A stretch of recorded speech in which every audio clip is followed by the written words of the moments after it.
ఏంటంటే త్రిత్వ సిద్ధాంత స్థాపన కోసం. అంటే వాళ్ళు అనుకున్న ట్రినిటీ, అంటే ఏకత్వంలో బహుళత్వం, బహుళత్వంలో ఏకత్వం. అసలు త్రియేక అనే పదం ఎక్కడ బైబిల్లో మనకు కనబడదు, అది మీకు తెలుసు. అంటే బైబిల్లో ఉన్న విషయాలను ఆలోచించకుండా బైబిల్ను దాటి వాళ్ళ ఊహలలోనికి వెళ్ళిపోయి వాళ్ళ సొంత సిద్ధాంతాలుగా దానికి పేర్లను పెట్టి బైబిల్ మీద ఎటువంటి విచక్షణ లేకుండా, వాళ్ళు చెబుతుంది బైబిల్ ఆమోదిస్తుందో లేదో అన్నది కూడా చూడకుండా ప్రజలకు దీన్ని ఒక అబద్ధాన్ని వాళ్ళ మనస్సులోనికి చొప్పించే ప్రయత్నం ప్రారంభం నుంచి జరిగింది. అది ఎంతవరకు దారితీసింది అంటే చివరకు కొన్ని శతాబ్దాల తరువాత ఈ ముద్రణ యంత్రం జోహానెస్ గ్యూటెన్బర్గ్ అనే వ్యక్తి ముద్రణ యంత్రం కనిపెట్టిన తర్వాత తొలిసారిగా బైబిల్ని అచ్చు ముద్రించడం ప్రారంభించారు. లాటిన్లో కావచ్చు, గ్రీక్లో కావచ్చు, అనేక భాషలలోనికి ముద్రణ యంత్రం కనబడిన తర్వాత అందరికీ అందుబాటులోకి బైబిల్ వచ్చింది. అప్పటి వరకు బైబిల్ అందరి దగ్గర ఉండేది కాదు, అది మనకు తెలుసు. అయితే ఇప్పుడు అందరి దగ్గరికి వెళుతుంది కనుక అప్పటికే వాళ్ళ మధ్య ఏర్పరుచుకున్న కొన్ని సిద్ధాంతాలు, ఏమండి, ఏదో కాన్స్టంటైన్ ఏర్పడిన తర్వాత ఆయన క్రైస్తవ్యాన్ని స్వీకరించిన తర్వాత రోమన్ క్యాథలిజం అనేది, ఎందుకంటే రోమన్ అధికారి కదా, రోమన్ రాజు, చక్రవర్తి కాబట్టి అతనేదో ఒక కౌన్సిల్ని ఏర్పాటు చేసి వాళ్ళ దగ్గర కూర్చోబెట్టి వాళ్ళందరినీ ఏది నిజం, ముగ్గురా ఒక్కరా అన్నది ఆలోచించి కాన్స్టంటైన్ ఏమి ధృవీకరించారో తెలుసండి. అంటే వాడికి ఏం తెలుసు, కాన్స్టంటైన్ అనే వ్యక్తికి బైబిల్ పైన అవగాహన లేదు అప్పటికి, ఎందుకంటే బైబిల్ తాలూకా ప్రతులు కానీ పూర్తిగా వాళ్ళ దగ్గర లేకపోవచ్చు.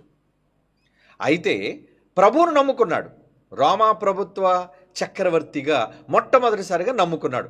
నమ్ముకొని కూడా ఎటువంటి వాటిలోనికి వాళ్ళు వెళ్ళిపోయారు అంటే ఈరోజు రోమన్ క్యాథలిజం, క్రిస్టియానిటీలో కూడా రోమన్ క్యాథలిజం అనేది ప్రారంభ క్రైస్తవ్యంగా వచ్చింది. ఆ తర్వాత అందులో అది తప్పని మరల దానిలో నుంచి ప్రొటెస్టాంటిజం అనేది మార్టిన్ లూథర్ ద్వారా బయటికి రావడం, ఇవన్నీ మనకి చరిత్ర చెబుతున్న నిజాలు, ఏమండి. అయితే ఈ ప్రారంభం నుంచి వాళ్ళు తీసుకున్న నిర్ణయాలు కొంతమందిని, ఆ రోజు ఉన్న ఏదో మహాజ్ఞానులు అనుకునే వాళ్ళు, ఎందుకంటే గట్టిగా అరిచేవాళ్ళ వాదనలు ఎప్పుడు నిలబడిపోతాయి కదండి. యేసుప్రభు నేరస్తుడా కాదా అని ధృవీకరించడానికి వాళ్ళు కేకలే గెలిచెను అన్నాడు. అలా అరిచేవాడు, ఏమండి, తరువాత కేకలు వేసేవాడు, తమ సిద్ధాంతాన్ని గట్టిగా అరిచి అరిచి అరిచి నిజాన్ని చేయాలి అనుకుంటారు. ఆ రోజు కూడా వాళ్ళందరూ మూకుమ్మడిగా కేకలేయటం వల్ల తప్పు చేయని యేసుప్రభు వారిని కూడా నేరస్తుడిగా సిలువకు అప్పగించడం జరిగింది. ఇది చరిత్ర, బైబిల్ చరిత్ర మనకు చెప్పిన నిజం. అయితే మొదటి నుంచి వాళ్ళు ఆమోదిస్తున్నది ఏంటో తెలుసా అండి, ఆ రోజు కౌన్సిల్ ఆఫ్ నైసియాలో వాళ్ళు తీసుకున్న నిర్ణయం ఏంటంటే ట్రినిటీ, అంటే ముగ్గురు దేవుళ్ళు అనేది మనం అనకూడదు. పాత నిబంధన ప్రకారంగా దేవుడు ఒక్కడే కనుక ఒక్క దేవుడే మనకున్నాడు గనుక ఒక్క దేవుణ్ణే మనం ఆరాధించాలి కనుక ఇంకెవరూ దేవుళ్ళు అనేవాళ్ళు మనకు లేరు. క్రొత్త నిబంధన వచ్చేసరికి క్రొత్త నిబంధన పుస్తకాలు అనేక సందర్భాల్లో తండ్రి, కుమారుడు, పరిశుద్ధాత్ముడు వీళ్ళు ముగ్గురు వేరువేరుగా కనబడడం ప్రారంభించింది. ఎందుకంటే నన్ను తండ్రి పంపాడని, ఈ వివరాలన్నీ కూడా రేపు టాపిక్లో మీకు సవివరంగా చెబుతాను. ఎందుకంటే మొన్న చెప్పింది ఓన్లీ 20% మాత్రమే. రేపు ఆ టాపిక్లో ఫుల్ డీటెయిల్డ్గా బైబిల్లో ఏముంది అనేది మనం ఆలోచించి ముందుకు వెళదాం. అయితే ఈ టాపిక్ ఎస్పెషల్గా మీరు ఆలోచించవలసింది ఏంటంటే వాళ్ళు తీసుకున్న ఒక సిద్ధాంతం, ఒక స్టాండ్ తీసుకున్నారు. ఏంటంటే మనం ట్రినిటీ అనే దాన్ని ఆమోదించాలి. అంటే త్రియేక దైవత్వం, ఒక్క దేవుడే. మరి బైబిల్లో ముగ్గురు కనబడుతున్నారేంటి? ఒక్కడే ముగ్గురుగా కనబడ్డాడు. పాత నిబంధనలో ఒకలా కనబడ్డాడు, క్రొత్త నిబంధనలో ఒకలా కనబడ్డాడు. ఏమండి, యేసుగా కనబడిన యెహోవాయే, యెహోవా కనబడిందే పరిశుద్ధాత్మ, పరిశుద్ధాత్మగా వచ్చిన వాడే యేసు క్రీస్తు. అంటే వీళ్ళు కళగోర గంపగా చేసేసి బైబిల్లోని అక్షరాలను అర్థం చేసుకోవడం చేతకాక, ఏమండి, చివరకు వాళ్ళ సిద్ధాంతాన్ని రాజే ఆమోదించేశాడండి. రాజు ఆమోదిస్తే దాన్ని కాదన్న వాళ్ళు ఎవరు? కనుక ఆ రోజు ఆ సిద్ధాంతాన్ని ఆమోదించేయటం వలన మనమంతా ఇప్పుడు ఒక్కదాని మీద నిలబడాలి, ఒక్క దేవుడే. నిజానికి దేవుళ్ళు ఒక్కరా ముగ్గురు అనేది రేపు ఆ టాపిక్లో మాట్లాడుకుందాం. ఎందుకంటే టోటల్గా ఈ సమాజానికి ఇన్ఫర్మేషన్ అనేది బైబిల్లో ఏముందో అనేది మనం ఇస్తాం. మనం పలికే ప్రతి మాటకి బైబిల్ బేస్ చూపిస్తాం. అది చాలామందికి తెలుసు. ఇక అంగీకరించిన వాళ్ళు అంటారా, వాళ్ళు ఎంత చెప్పినా అడ్డముగా వాదించేవాళ్ళు, వక్రీకరించేవాళ్ళు, తప్పుగా సమాజం మధ్య తీసుకుని వెళ్ళేవారు అనేది పరిపాటి. ఎందుకంటే ఈరోజు తారాస్థాయిలో మనం కనబడుతున్నాం కాబట్టి ఏదో ఒక విధంగా మన మీద బురద చల్లాలనే ప్రయత్నం చేసుకొనివ్వండి. వీ డోంట్ కేర్, దానికోసం మనం పట్టించుకోం. ఎందుకంటే ప్రజల మెప్పు కోసం మనం ఏ రోజు బోధ చెయ్యం, ప్రజల కోసం వాళ్ళ మన్ననల కోసం మనం ఏ రోజు వాక్యాన్ని చేత పట్టం. సో మన స్టాండ్ ఎప్పుడు బైబిల్. మనం దేవుని అనుగ్రహం కావాలి, దేవుడు ఏ ఉద్దేశాలతో బైబిల్ రాయించాడన్నది ఎప్పుడు మనం బైబిల్ మీద నిలబడతాం. ఇది మీలో చాలా మందికి తెలిసిన విషయం. ముఖ్యంగా మన పిల్లలైన వాళ్ళందరూ అదే స్టాండ్ మీద ఉన్నారని, క్రైస్ట్ చర్చ్ వాళ్ళందరూ అదే స్టాండ్ మీద ఉన్నారని మనకు తెలుసు. ఇకపోతే ఈ విషయాన్ని మనం ఆలోచించేటప్పుడు ఈ త్రిత్వ సిద్ధాంతాన్ని స్థాపించటం కోసం ఎలాగైనా ఈ ట్రినిటీ అనే దాన్ని మనం క్రైస్తవ్యంలో చూపించాలి అనే ఒక ఆలోచనతో ప్రాచీన ప్రతులు మనం అంతా దేన్ని నమ్ముతాం. అందుకే వీళ్ళందరూ ఎక్కడికి వెళ్తున్నారు, ప్రతిదానికి ఏది అడిగినా మూల భాష మూల భాష మూల భాష. ఏమండి, అంటే ప్రతిదీ ఏదో మూల భాషలోనికి వెళ్ళిపోతే నిజం తెలిసిపోద్ది. ప్రాచీన ప్రతులు అంటే పురాతనమైన ప్రతులు, బైబిల్ను రాసిన వాళ్ళు ఆ వ్రాసిన ప్రతులను కూడా చాలా కూడా చూసి వ్రాసిన ప్రతులు ఉంటాయి. డెడ్ సీ స్క్రోల్స్ అన్నది ఉంది చరిత్రలో. మనం చూస్తే అక్కడ దొరికే చాలా పుస్తకాలు మృత సముద్రం దగ్గర. అయితే చాలా వరకు దొరికిన మనకు పరిశుద్ధ గ్రంథం బైబిల్ యొక్క ఆ పుస్తకాలను, చర్మపు కాగితాలను మనం ఆలోచిస్తే అవి ట్రూ కాపీ, అంటే దగ్గర పెట్టుకొని కాపీస్ కావాలి కాబట్టి కాపీ కాపీ కాపీ కాపీ అంటే ఉన్నదాన్ని కాపీ చేసి రాశారు. ఎందుకంటే ఆ రోజు ముద్రణ యంత్రాలు లేవు, చదువుకోవాలంటే ఒక్క పుస్తకమే ఉంది, ఒక ప్రతి ఉంది. కాబట్టి బహుళ ప్రతుల కోసం, ఎక్కువ ప్రతుల కోసం వాళ్ళు ఏం చేసేవారంటే ఉన్నదాన్ని చూచి వ్రాసేవారు. కనుక ఇలా వాళ్ళకి దొరికిన ప్రతులలో ప్రాచీన ప్రతులు అంటారు. ఆ ప్రాచీన ప్రతులను దగ్గర పెట్టుకునే ముద్రణ అనేది జరిగింది. ఏమండి, బైబిల్ ప్రింటింగ్, బైబిల్ ముద్రణ అనేది ఆ ప్రతులను దగ్గర పెట్టుకుని చేశారు. దాన్ని చాలామంది ఉన్నది ఉన్నట్టుగా ట్రాన్స్లేట్ చేసిన వాళ్ళు ఉన్నారు. వీళ్ళు సిద్ధాంతాలకు వ్యతిరేకంగా ఉంటున్నాయి కాబట్టి అందులో మార్పులు చేసిన వాళ్ళు కూడా ఉన్నారు. ఈ విషయం సమాజానికి చాలా కొద్ది మందికి తెలుసు, ఎందుకంటే విజ్ఞులైన వారు, ఆలోచించిన వారు. ఏమండి, అయితే మనం చరిత్ర చెప్పింది నమ్మేద్దామా? కానీ చరిత్ర చెప్పేది నమ్మడానికంటే ముందు అసలు బైబిల్ మనకు బేస్ కావాలి. ఎందుకంటే నాకు ఈ సందేహం వచ్చింది కూడా బైబిల్లోనిది చదివి నాకు ఈ సందేహం వచ్చిందండి. ఎందుకంటే మనకు ఆధారం బైబిల్, ఎవరి పుస్తకాలు ఏమండి వాటిని అథెంటిక్గా తీసుకోం మనం. ఎందుకంటే మనిషి వాడు సొంత జ్ఞానంతో రాస్తాడు, వాడు సొంత ఉద్దేశాలు అందులో రాసేస్తాడు. అదే దేవుడు రాయించిందా, పరిశుద్ధాత్మ ప్రేరణ వల్ల రాయబడిందా, అవి ఎప్పుడూ భావానికి వ్యతిరేకంగా ఉండవు, ఎప్పుడూ సత్యానికి సాక్ష్యాలుగా అవి నిలబడతాయి. కనుక ఈ ప్రాచీన ప్రతులలో వీళ్ళు ఏం చేశారు తెలుసా అండి, ప్రతులను కూడా మార్చే ప్రయత్నం చేశారు. అంటే ప్రతులలోనున్న విషయాలను కూడా మార్చే కుట్రపూరితమైన ఒక కోణం బయటపడింది. ఈరోజు ప్రతిదానికి త్రిత్తమన్నా దేనికన్నా ప్రాచీన భాష అండి, ప్రాచీన ప్రతులను అందులో ఎలా ఉందండి, తెలుగులో ఉన్నది అర్థం చేసుకోవడం చేత కానీ వాళ్ళేదో ఇతర భాషా ప్రవీణులైనట్లుగా ఆ భాషలలోనికి వెళ్ళి అవేదో మహాజ్ఞాన సంగతులు ఇందులో లేనివి అందులో ఉన్నాయి అన్నట్లుగా ట్రూ ట్రాన్స్లేట్ అయ్యి వచ్చిన మన దగ్గరున్న భాషను కూడా నమ్మకుండా తెలుగు మీద, మన దగ్గరున్న భాషల మీద అపనమ్మకను కలుగజేసి, ఏమండి, ఎందుకంటే ఎక్కడో ఒక దగ్గర టైపింగ్ మిస్టేక్స్ అనేవి జరుగుతుంటాయి, రాసేటప్పుడు స్పెల్లింగ్ మిస్టేక్స్ అనేవి జరుగుతుంటాయి. ఏమండి, ముద్రించేటప్పుడు అచ్చు తర్జుమాలోని తప్పులు అనేవి దొర్లుతుంటాయి. మనం మీకు చెప్పాను కదా, తర్జుమా అనగానే ఒక మూర అనగానే ఏమని తర్జుమా చేయాలో వీళ్ళకి తెలియదు. కనుక 15 మూరలకే ప్రపంచ శిఖరాలు మునిగిపోయా అన్నది అది ఎప్పుడు ఒక డిబేట్గానే ఉంటుంది. అంటే అర్థం కాలేదంటే బైబిల్లో వాళ్ళు ఏమని రాశారో ప్రాచీన ప్రతుల్లో దాని కొలమానం వీళ్ళకి తెలియలేదు ఇప్పుడున్న దానికి. కనుక మోరని ఒక తెలుగు బైబిల్లో మోర్ అనే పదాన్ని ప్రయోగించవచ్చు. కనుక అలా దాన్ని మనం ఆధారంగా తీసుకోకుండా భావం. అందుకే ఎప్పుడు కూడా మనం విద్యను నేర్పించే మనం ఎప్పుడు కూడా బైబిల్లోని భావాలలోనికి వెళ్తాం, అంటే మూలాలలోనికి వెళ్ళిపోతాం మనం ఎప్పుడు కూడా. ఎందుకంటే మూలంలోనికి వెళితేనే ఏదైనా మనకు తెలియదు, మూలానికి వెళ్ళాలి. ఏమండి, జ్వరం వచ్చిందంటే దేనికి జ్వరం వచ్చింది, ఈ జ్వరానికి కారణం ఏంటి అనేది ఒక డాక్టర్ మూలంలోనికి వెళ్ళాలి. ఏదో ప్రతిదానికి పారాసిటమాల్ ఇచ్చేసి టెంపరేచర్ తగ్గిపోతుందండి అని అంటే ఎలా? అది ఏ జ్వరం, వైరల్ జ్వరమా, ఏమండి, డెంగ్యూ జ్వరమా, ఫీవర్స్లో చాలా కొన్ని వేల రకాలైన జ్వరాలు ఉన్నాయి. కనుక ఎందుకు వచ్చింది, ఏ రోగం వల్ల వచ్చింది అనేది వాళ్ళ మూలాల్లోనికి వెళ్ళి ఎక్కడ ప్రారంభమైంది, ఎందుకు ప్రారంభమైంది అని తెలుసుకుంటే సరైన మందు దానికి పడడం వల్ల చక్కటి ఆరోగ్యం మనకు వస్తుంది. కాబట్టి బైబిల్ విషయంలో కూడా మనం తీసుకోవలసిన శ్రద్ధ, జాగ్రత్త, ఆసక్తి ఏంటంటే మూలంలోనికి వెళ్ళాలి. అదేంటే భావం యొక్క మూలము.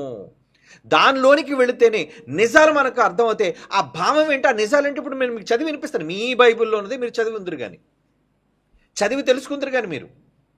అయితే దీనికి దేవుడు ఒక వార్నింగ్ ఇచ్చాడు. ఎప్పుడు బైబిల్ను ముగించేటప్పుడు ప్రకటన గ్రంథంలో 22, 18, 19 వచనాలు చదవండి. వార్నింగ్ చదివి మనం ముందుకు వెళదాం. ప్రకటన గ్రంథం 22వ అధ్యాయం 18, 19 వచనాలు. అందులో ఏమని రాయబడింది? ఈ గ్రంథమందున్న ప్రవచన వాక్యములలో విను ప్రతివానికి సాక్ష్యం ఏంటంటే, ఎవడైనా వాడు రాజైనా కావచ్చు, వాడు ప్రవక్త అయినా కావచ్చు, వాడు బోధకుడైనా కావచ్చు, ఎవడైనాను వీటితో మరి ఏదైనాను కలిపిన ఎడల ఈ గ్రంథములో వ్రాయబడిన తెగుళ్ళు దేవుడు వానికి ఇస్తాడు. అలాగే 19వ వచనం, ఎవడైనా ఈ గ్రంథమందున్న ఏదైనా తీసివేసిన ఎడల దేవుడు ఈ గ్రంథమందు వ్రాయబడిన జీవవృక్ష పరిశుద్ధ పట్టణంలో వానికి పాలు లేకుండా చేయనంటే నో హెవెన్. ఏమంటే దీనిలో ఉన్నది ఎవడైనా తీసినా పెట్టినా వాడు పరలోకానికి పోడు అనేది కదండి బైబిల్లో ఉంది. ఇది వార్నింగ్. అంటే ఈ వార్నింగ్ విన్న తర్వాత దేన్నైనా బైబిల్తో మనం కలిపేయొచ్చా, దేన్నైనా బైబిల్లో మనం తీసేయొచ్చా అంటే నో, కలపొద్దు, తీయొద్దు. కలిపినా తీసినా దానివల్ల చాలా ప్రమాదం. ఏంటంటే అసలు నువ్వు పరలోకానికే వెళ్ళవు. అంటే మరి ఇన్ని వేల మంది సంఖ్యలో ప్రపంచవ్యాప్తంగా అధిక శాతం ఉన్న క్రైస్తవులు, మరి వీళ్ళంతా కూడా పరలోకానికి వెళ్ళేవాళ్ళు కొద్ది మంది అని ఎందుకు అంటున్నాడంటే అందరిలో ఏం జరుగుతుందన్నమాట. పరలోకానికి అనర్హులు ఎందుకు అయిపోతున్నారు అంటే సత్యంలో ఉన్నది ఉన్నట్లుగా ఆలోచించకుండా కలుపుతున్నారు, తీసేస్తున్నారు, కలుపుతున్నారు, తీసేస్తున్నారు. ఇదే జీవవృక్షములోను జీవ గ్రంథములోను పరలోక పట్టణములోను పాలు లేకుండా చేసే భయంకరమైనది. నిజమండి, ఎంత ప్రమాదకరమైనది. ఓకే, ఇప్పుడు వీళ్ళు దీన్ని మార్చారు అన్నదానికి ఇప్పుడు మీకు రుజువు చూపిస్తాను. ఎందుకంటే సిద్ధాంత స్థాపన, ఏ సిద్ధాంతాన్ని స్థాపించాలి? త్రిత్వం అంటే ఏంటంటే ముగ్గురు ఒక్కటే, ఒక్క దేవుడే ముగ్గురుగా కనబడ్డాడు. వాళ్ళందుకే చూడండి ఈ త్రిత్వానికి సంబంధించి వివరణ ఇచ్చాడు. బాబు ముగ్గురు వేరు వేరుగా ఒకే కాలంలో ఉన్నారంటే దానికి జవాబు చెప్పడం. ముగ్గురు అంటే ఒక్కటే అంటాడు. మరి ముగ్గురుగా కనబడుతున్నారంటే అది ఒక్కడే ముగ్గురుగా కనబడుతున్నారంటే ఎప్పుడూ కూడా దీనికి సంబంధించి కన్ఫ్యూజన్. ఎందుకు కన్ఫ్యూజన్? బైబిల్లో క్లారిటీగా, క్లియర్గా, స్పష్టంగా ముగ్గురు వేరువేరుగా ఉన్నారు అని రేపు సబ్జెక్ట్లో మీరు చూద్దరు. కానీ చాలా సందర్భాల్లో ఎగ్జాంపుల్స్ బైబిల్లో ఉన్న మాటలు కూడా వాళ్ళు ఆలోచించకుండా ఏమండి ఈ ముగ్గురు ఒక్కడే ముగ్గురుగా కనబడుతున్నారని సిద్ధాంతమే ట్రినిటీ. మర్చిపోకండి, త్రిత్వ సిద్ధాంతం అంటారు దీన్ని. ఇందులో పెద్ద పెద్ద మీరు మేధావులు అనుకుంటున్న వాళ్ళు, ప్రజల్లో ఫాలోయింగ్ అనుకున్న వాళ్ళు కూడా ఇందులో కొట్టుకుపోయారు. సుమా నరకానికి పోతారు ఇందులో, నో డౌట్. ఖచ్చితంగా చెబుతున్నాను. ఎందుకంటే బైబిల్ చెప్పింది. ఇందులో కలిపేస్తున్నారు, తీసేస్తున్నారు. ఈ త్రిత్వ సిద్ధాంతం అన్న దాన్ని బేస్ చేసుకోవడం కోసం అవసరం ఏం చేశారంటే చివరికి వాళ్ళు, ఒరే ఇప్పుడు మన సిద్ధాంతాన్ని మనం నమ్మించాలి అంటే ఏం చేయాలి? కమాన్, ఇప్పుడు మనం ఇందులో ఉన్న దాన్ని మార్చేద్దాం, కొన్ని తీసేద్దాం, కొన్ని కలిపేద్దాం.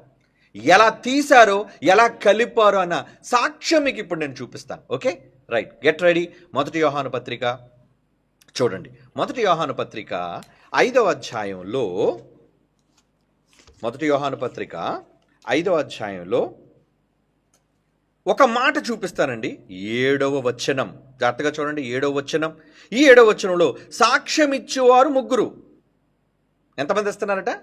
సాక్ష్యం ఇచ్చేవారు ముగ్గురు. అనగా బైబిల్లో ఏముంది? తెలుగు బైబిల్లో మీకు ఆత్మయు, నీళ్లును, రక్తమును, ఈ ముగ్గురు ఏకీభవించి ఉన్నారు. స్పష్టంగానే ఉంది ఈ మాట. ఇందులో ఏమీ తప్పులేదండి.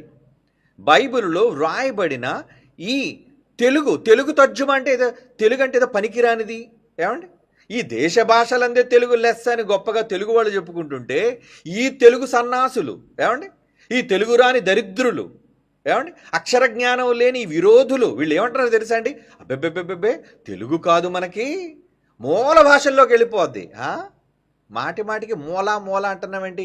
ఏదో మూల ఉన్నట్టు ఉందిలేండి. సరే, మొత్తానికి మూల భాషలోనికి వెళ్ళిపోయి ఏమండి అక్కడేదో సత్యాన్ని తెలుసుకోవాలన్నట్లుగా భావించి ప్రజలను తప్పుత్రోవ పట్టేస్తారు. ఎందుకంటే తెలుగు బైబిల్లో ఉంది, తెలుగు బైబిల్ ఉంటే మా త్రిత్వ సిద్ధాంతం ఒప్పుకోదు, దాన్ని మేము ప్రజల మధ్య చూపించలేము. కనుక ఇప్పుడు ఏం చేయాలి? మీకు అర్థం కాని భాష, గ్రీకు భాష, హిబ్రూ భాష, దాని తాలూకా అర్థాలు, ప్రతిపదార్థాలు, ఇటువంటివన్నిటిని చెప్పి మిమ్మల్ని కన్ఫ్యూజ్ చేస్తున్నారు ఈరోజు. అవును, ఎస్, 100% ఈరోజు కన్ఫ్యూజన్ అనేది ఈ త్రిత్వానికి సంబంధించిన కన్ఫ్యూజన్. వాళ్ళు ఎవరైనా త్రిత్వ సిద్ధాంతానికి సంబంధించిన బోధలు మీరు వినండి.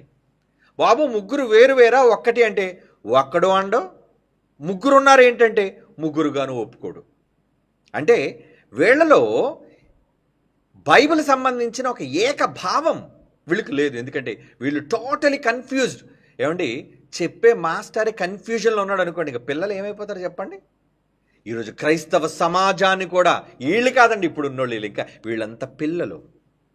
వీళ్లకు తాత ముత్తాతలు ఉన్నారు. ఎవరు వాళ్ళు? అందులో ముఖ్యంగా ఇండియన్స్కి ఏదైనా అమెరికన్ అనేసరికి తెల్ల తొక్క అనేసరికి వీడేదో మహాజ్ఞానం అనుకుంటాడు. వాడికేం తెలుసు? ఏమండి, తొక్క తెలుపా బుర్ర నలుపా అనేది వీళ్ళకి అవసరం లేదు. ఏమండి, ఏదో విదేశీయుడు చెప్తేదే మహాజ్ఞానం అంటే అంటే వాడికే మహాజ్ఞానం ఉందా? వాడే చెప్పగలడా? వాడే సర్వజ్ఞానం అనుకుంటున్నారా? అంటే వీళ్ళలోని కాన్సెప్ట్ ఏంటంటే, బొత్తిగా ఈ క్రిస్టియన్స్లోని కాన్సెప్ట్ ఏంటంటే, ఏదో విదేశీయులు గొప్పవాళ్ళు, వాళ్ళు ఎంతో రీసెర్చ్ చేశారు, వాళ్ళు ఎన్నో పెద్ద పెద్ద గ్రంథాలు రాశారు. గ్రంథాలు రాస్తే ఎవడ గొప్ప? ఏమండి, నువ్వు చెప్పిందే తప్పు సిద్ధాంతం అయినప్పుడు, నీకు కనిపించిందే తప్పుడు విధానం బైబిల్లో అయినప్పుడు, వీళ్ళు తప్పుగా అనుకుంటున్నారని అనుకున్నప్పుడు వాళ్ళు రాసే పుస్తకాలని ఎలా మనం అథెంటిక్గా తీసుకుంటాం?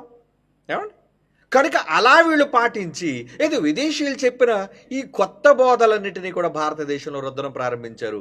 దానిని వీళ్ళు అవలంబించి వీళ్ళకి అది అర్థం కాక ఇది అర్థం కాక కన్ఫ్యూజన్లో ఉండి, ఏమండి, బైబిల్లో ఎన్నో మాటలు తండ్రి కుమారుడు, తండ్రి, అదే ఎగ్జాంపుల్ మీకు, తండ్రి కుమారుడు అని యేసుప్రభువు వారు స్వయంగా చెప్పిన ఆయన తండ్రి కాడు, ఈయన కుమారుడు కాడు.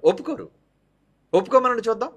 ఏమండి, ఒకరిని తండ్రిగా ఒకరిని కొడుకుగా ఒప్పుకోమని చూద్దాం. ఒప్పుకోరు. సమానునిగా వీళ్ళు బాధ ఏంటి? మన సమానత్వాన్ని ఒప్పుకోను. మేము ఒప్పుకుంటున్నాం. ఓకే, తండ్రి కుమారుడు సమానులే.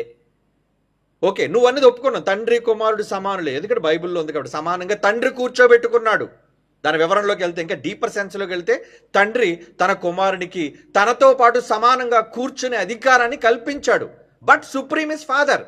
ఎప్పుడూ కూడా దేవుడే మూలం, తండ్రి అయిన దేవుడే మూలం. ఎందుకంటే దేవుడు అనగానే మళ్ళీ చాలామంది దేవుళ్ళు ఉన్నారు. తండ్రి అయిన దేవుడా, కుమారుడైన దేవుడా, ఈ కన్ఫ్యూజన్ లేకుండా స్పష్టతతో మాట్లాడడం. కాబట్టి తండ్రి కుమారుడు అని బైబిల్లో రాయబడినప్పుడు సమానంగా మీరు చెబుతున్నారు, సమానత్వాన్ని ఒప్పుకోవట్లేదని వీళ్ళు అంటున్నప్పుడు, ఓకే మేము సమానత్వాన్ని ఒప్పుకుంటున్నాం.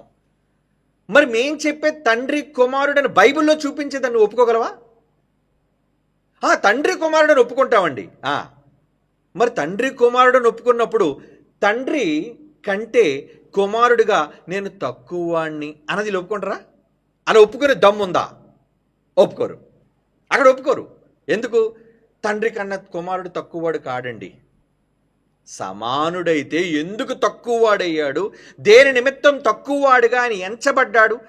ఏమనంటే శరీరంలో ఉన్నాడు కాబట్టి ఈయన తక్కువవాడండి. మరి శరీరంలో ఉన్నప్పుడు తక్కువ వాడైతే లేచిన తర్వాత సర్వాధికారం పొందిన తర్వాత ఆ దినము గూర్చిగా ఆ గడి గురించి నాకు తెలీదు, తండ్రికి మాత్రమే తెలిసి ఎందుకన్నాడు? ఏమిటి దీని గురించి ఎవడైనా కౌంటర్ మాట్లాడా? ఏదో పనికిరాని ఒక సందర్భాన్ని తీసుకొని ఏదో మనద మీద బురద చల్లడానికి దాన్ని వైరల్ చేస్తున్నారు. చేసుకోండి, ఏం పర్లేదు, డోంట్ కేర్. కానీ బైబిల్లో చెప్పిన దానికి కౌంటర్ మాట్లాడలేకపోతున్నారు. అంటే చేతనైన వాడు, దమ్మున్నవాడు సబ్జెక్ట్ మీద కౌంటర్ ఏదైతే చెప్పారో ఆ రెఫరెన్స్ని వివరించగలగాలి. ఎందుకు నేను తక్కువ వాడిని అన్నాడు? లేచిన తర్వాత కూడా సర్వాధికారం ఇవ్వబడిన తర్వాత కూడా నాకు తెలీదు, తండ్రికి మాత్రమే తెలిసి ఎందుకు అన్నాడు? ఈ మాట్లాడచూడ దొంగలు ఎందుకు మాట్లాడరు? కౌంటర్ లేదు, వాళ్ళు ఎన్కౌంటర్ అయిపోయారు వాళ్ళు. లేదా ఏదో ఒక విధంగా, అంటే వాళ్ళు ఏదో మాట్లాడడం కాదు, బైబిల్లో బేస్ చూపించాలి. బైబిల్లో బేస్, వాడికే బేస్ లేదు వాడు స్టాండ్ మీద, ఇంకా వాడు బైబిల్లో ఏం బేస్ చూపిస్తాడు వాడు మొహం. కనుక ప్రియులారా, ఇక్కడే మనం ఈ మాట దగ్గరకు వస్తే, ఈ మాటలు తెలుగు బైబిల్ చూడండి ఎంత స్పష్టంగా ఉందండి. ఆదిమ హిబ్రూ గ్రీకుల నుంచే తెలుగు బైబిల్ భాషాంతరం చేయబడింది. కనుక మనకు డైరెక్ట్గా ఓల్డ్ మాన్యుస్క్రిప్ట్స్ నుంచే మనకు రాయబడి వచ్చింది బైబిల్. కనుక ఏదో తెలుగులో సరిగ్గా లేదండి, ప్రతిదాన్ని తర్జుమా తప్పే. అంటే నీకు అర్థం కాకపోతే లేదా నీకు వ్యతిరేకంగా ఉంటే ఆ తర్జుమా తప్ప. ప్రతి దానికి భిన్నత్వాన్ని చెప్పేవాళ్ళు వీళ్ళు. కాబట్టి ఇక్కడ మీరు ఆలోచించాలి. ఏంటది? 7వ వచనం, సాక్ష్యం ఇచ్చేవారు ముగ్గురు అనగా ఆత్మయు నీళ్లు రక్తమయు ముగ్గురు ఏకీభవించి ఉన్నారు. ఆత్మ చెబుతున్నాడు, నీళ్లు అంటున్నాడు, రక్తం అంటున్నాడు. వీళ్ళు ముగ్గురు కూడా ఏకీభవించారంటే 3 విట్నెస్. ఏంటంటే సాక్ష్యం అన్నాడు. 7వ వచనం ఏమన్నాడు? అది విట్నెస్. 3 విట్నెస్. యేసు ప్రభు గారిని గురించి విట్నెస్. ఓకే, ఇప్పుడు దీని ఇంగ్లీష్ బైబుల్లో ఏమనుందో అనేది మీకు చూపిస్తాను. నాన్న ఒకసారి స్క్రీన్ షాట్ తీసింది, లేదంటే ఆ వెర్షన్లో ఉన్నది చూపించు, ఎందుకంటే నా బైబుల్లో ఉన్నది. ఓకే, ఇక్కడ చూడండి, 1 జాన్ మీ దగ్గర కూడా ఉంటుంది చూడండి. 7వ వచనం నేను చదువుతున్నాను. సాక్ష్యం ఇచ్చేవారు ముగ్గురు అనగా ఆత్మయు నీళ్లు రక్తమయు ముగ్గురు ఏకీవించి ఉన్నారు. ఓకే, తెలుగులో మీకు అర్థమైంది. 7లో ఇంగ్లీష్లో ఏముంది చూడండి. For there are 3 that bear record in heaven, the Father, the Word and the Holy Ghost. అంటే ఏంటి? ఫాదర్ అంటే తండ్రి, ద వర్డ్ కుమారుడు, వాక్యము, 3 అండ్ ద హోలీ గోస్ట్ అంటే పరిశుద్ధాత్ముడు, అండ్ దీస్ 3 are 1 అన్నాడు చూడండి. అంటే ఈ ముగ్గురు ఒక్కటే.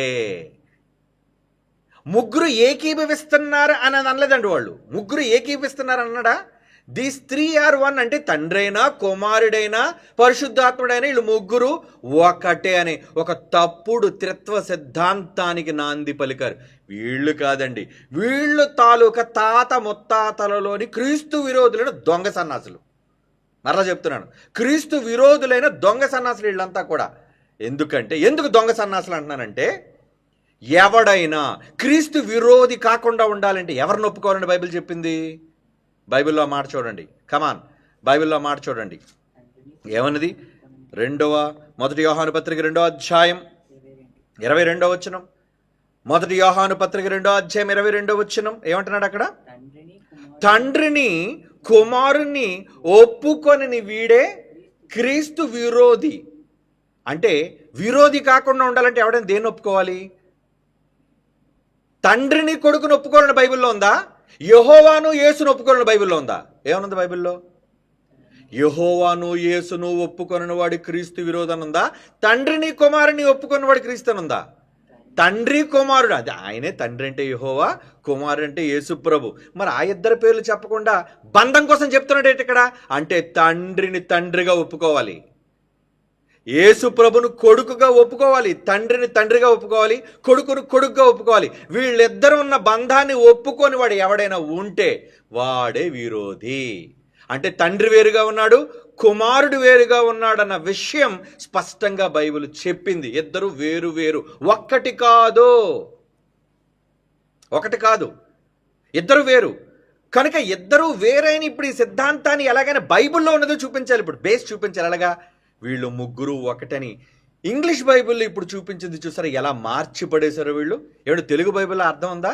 తెలుగు బైబిల్లో 7వ వచనంలో ఏముంది చెప్పండి? వీళ్ళు అనుకున్నట్లుగా ఒక ఉండాలి అనుకుంటే అదిగోండి ఆన్లైన్లో చూపించింది కూడా.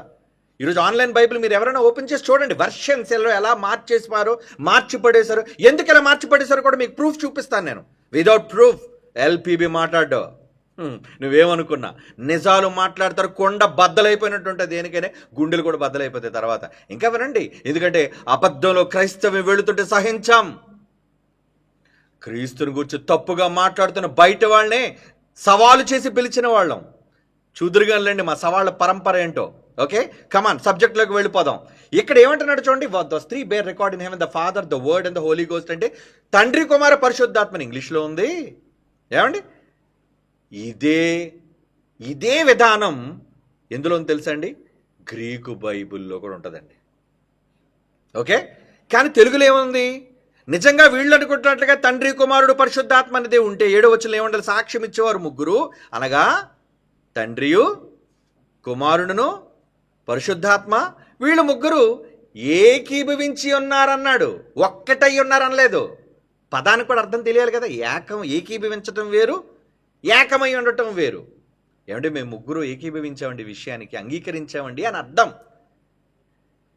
విట్నెస్, సాక్ష్యంగా తండ్రి కుమార పరిశుద్ధాత్మలు సాక్ష్యంగా ఉంటే ఎవరికి సాక్ష్యంగా ఉన్నారు? సందర్భం ఇప్పుడు చూడండి. ఎప్పుడు కూడా భావం తెలియాలి. భావం తెలుసుకోకపోతే, ముందు వెనక చదవకపోతే, ఎవరి కోసం, ఎందుకోసం, ఎవరంటున్నారు, ఇవి తెలియకపోబట్టే క్రైస్తవ్యాన్ని ఈరోజు కుక్కలు చింపిన విస్తర చేశారు ఈ దౌర్భాగ్యులైన వాళ్ళు. ఓకే, కమాన్, ఇప్పుడు చదవండి. 1 యోహాను పత్రికలో కొంచెం ముందుకు వెళుతున్నాం. మొదటి నుంచి స్పీడ్గా చదువుతాం, చూడండి, అర్థం చేసుకోవాలి. మొదటి వచనం నుంచి 5వ అధ్యాయం 1వ వచనం. యేసే క్రీస్తు అయి ఉన్నాడని నమ్ము ప్రతివాడు దేవుని మూలముగా పుట్టి ఉన్నాడు. యేసే రాజు అని ఒప్పుకోవాలి. పుట్టించిన వారిని ప్రేమించు ప్రతివాడు ఆయన మూలముగా పుట్టిన వారిని ప్రేమించును. పుట్టించినవాడు, రేపు మాట్లాడుకుందాలండి.